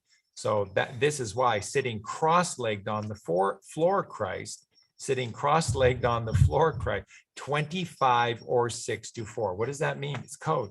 It's code 25 or 624. 25, 2 plus 5 is 7. 7 is God intervention. Or 25 or 624. 6 to 4. Like it's written as 2 is a word, TO, right? But that's not what it means. This is encoded. So 25 or. What is or? Gold. So Okay, I love you. so 7 is God intervention, or is gold, and 6 2 TO is 2 4 6 2 4 12. It's completion. 7 and 12. 7 golden incompletion. The intervention of the divine intervention of God, which is the golden intervention, to connect with the 12, which is Jesus Christ. You're the one. So it's you know, and Which sitting is the completion of the 30. The whole story, exactly. That's right. And then the 7, you said something about scales, because yes, this is about balancing. Because when you atone, you're in balance. That's why God created the world in 6 days and, And rested rested on the 7th, on because the it's the 7th. balance. And I And was listening. what's today? And it's almost today. It is Almost the this, Sabbath. this is the Sabbath day. This is the Saturn day. This is the 7th day, which is Saturday. Saturday is the Sabbath day, which is, you know, part of the reason why we chose tonight. And the rain, normally this Oh. would just come pouring Pouring down down. like gangbusters, and it hasn't. So it's a miracle. It's another one of these little, it's a little, but it's a miracle nonetheless. Isn't So it funny that the crown sits on your head? You know what I mean? Just like right above, it rests on your head. Isn't that amazing? Whatever. because the crown is levitating above you, because it's all with the crown is always there. You have to levitate up to it. You have to rise up to it. And so rise ye lambs until you become lions. Purple Okay. rain. Rise, Okay, rise, Charlie. everybody, let's we go. love you. We love you. We love I think you. the miracle has ended. Thank you for sharing this Welcome. beautiful night with us. Welcome to episode 1, and we'll be back next week with episode 2. This is going to be so much fun. And the rainy season is coming to an end. We're September 11th. So it ends usually at the end of September here. So We'll see, says the wise monk. Y'all take care, everybody. We love y'all. Love you guys.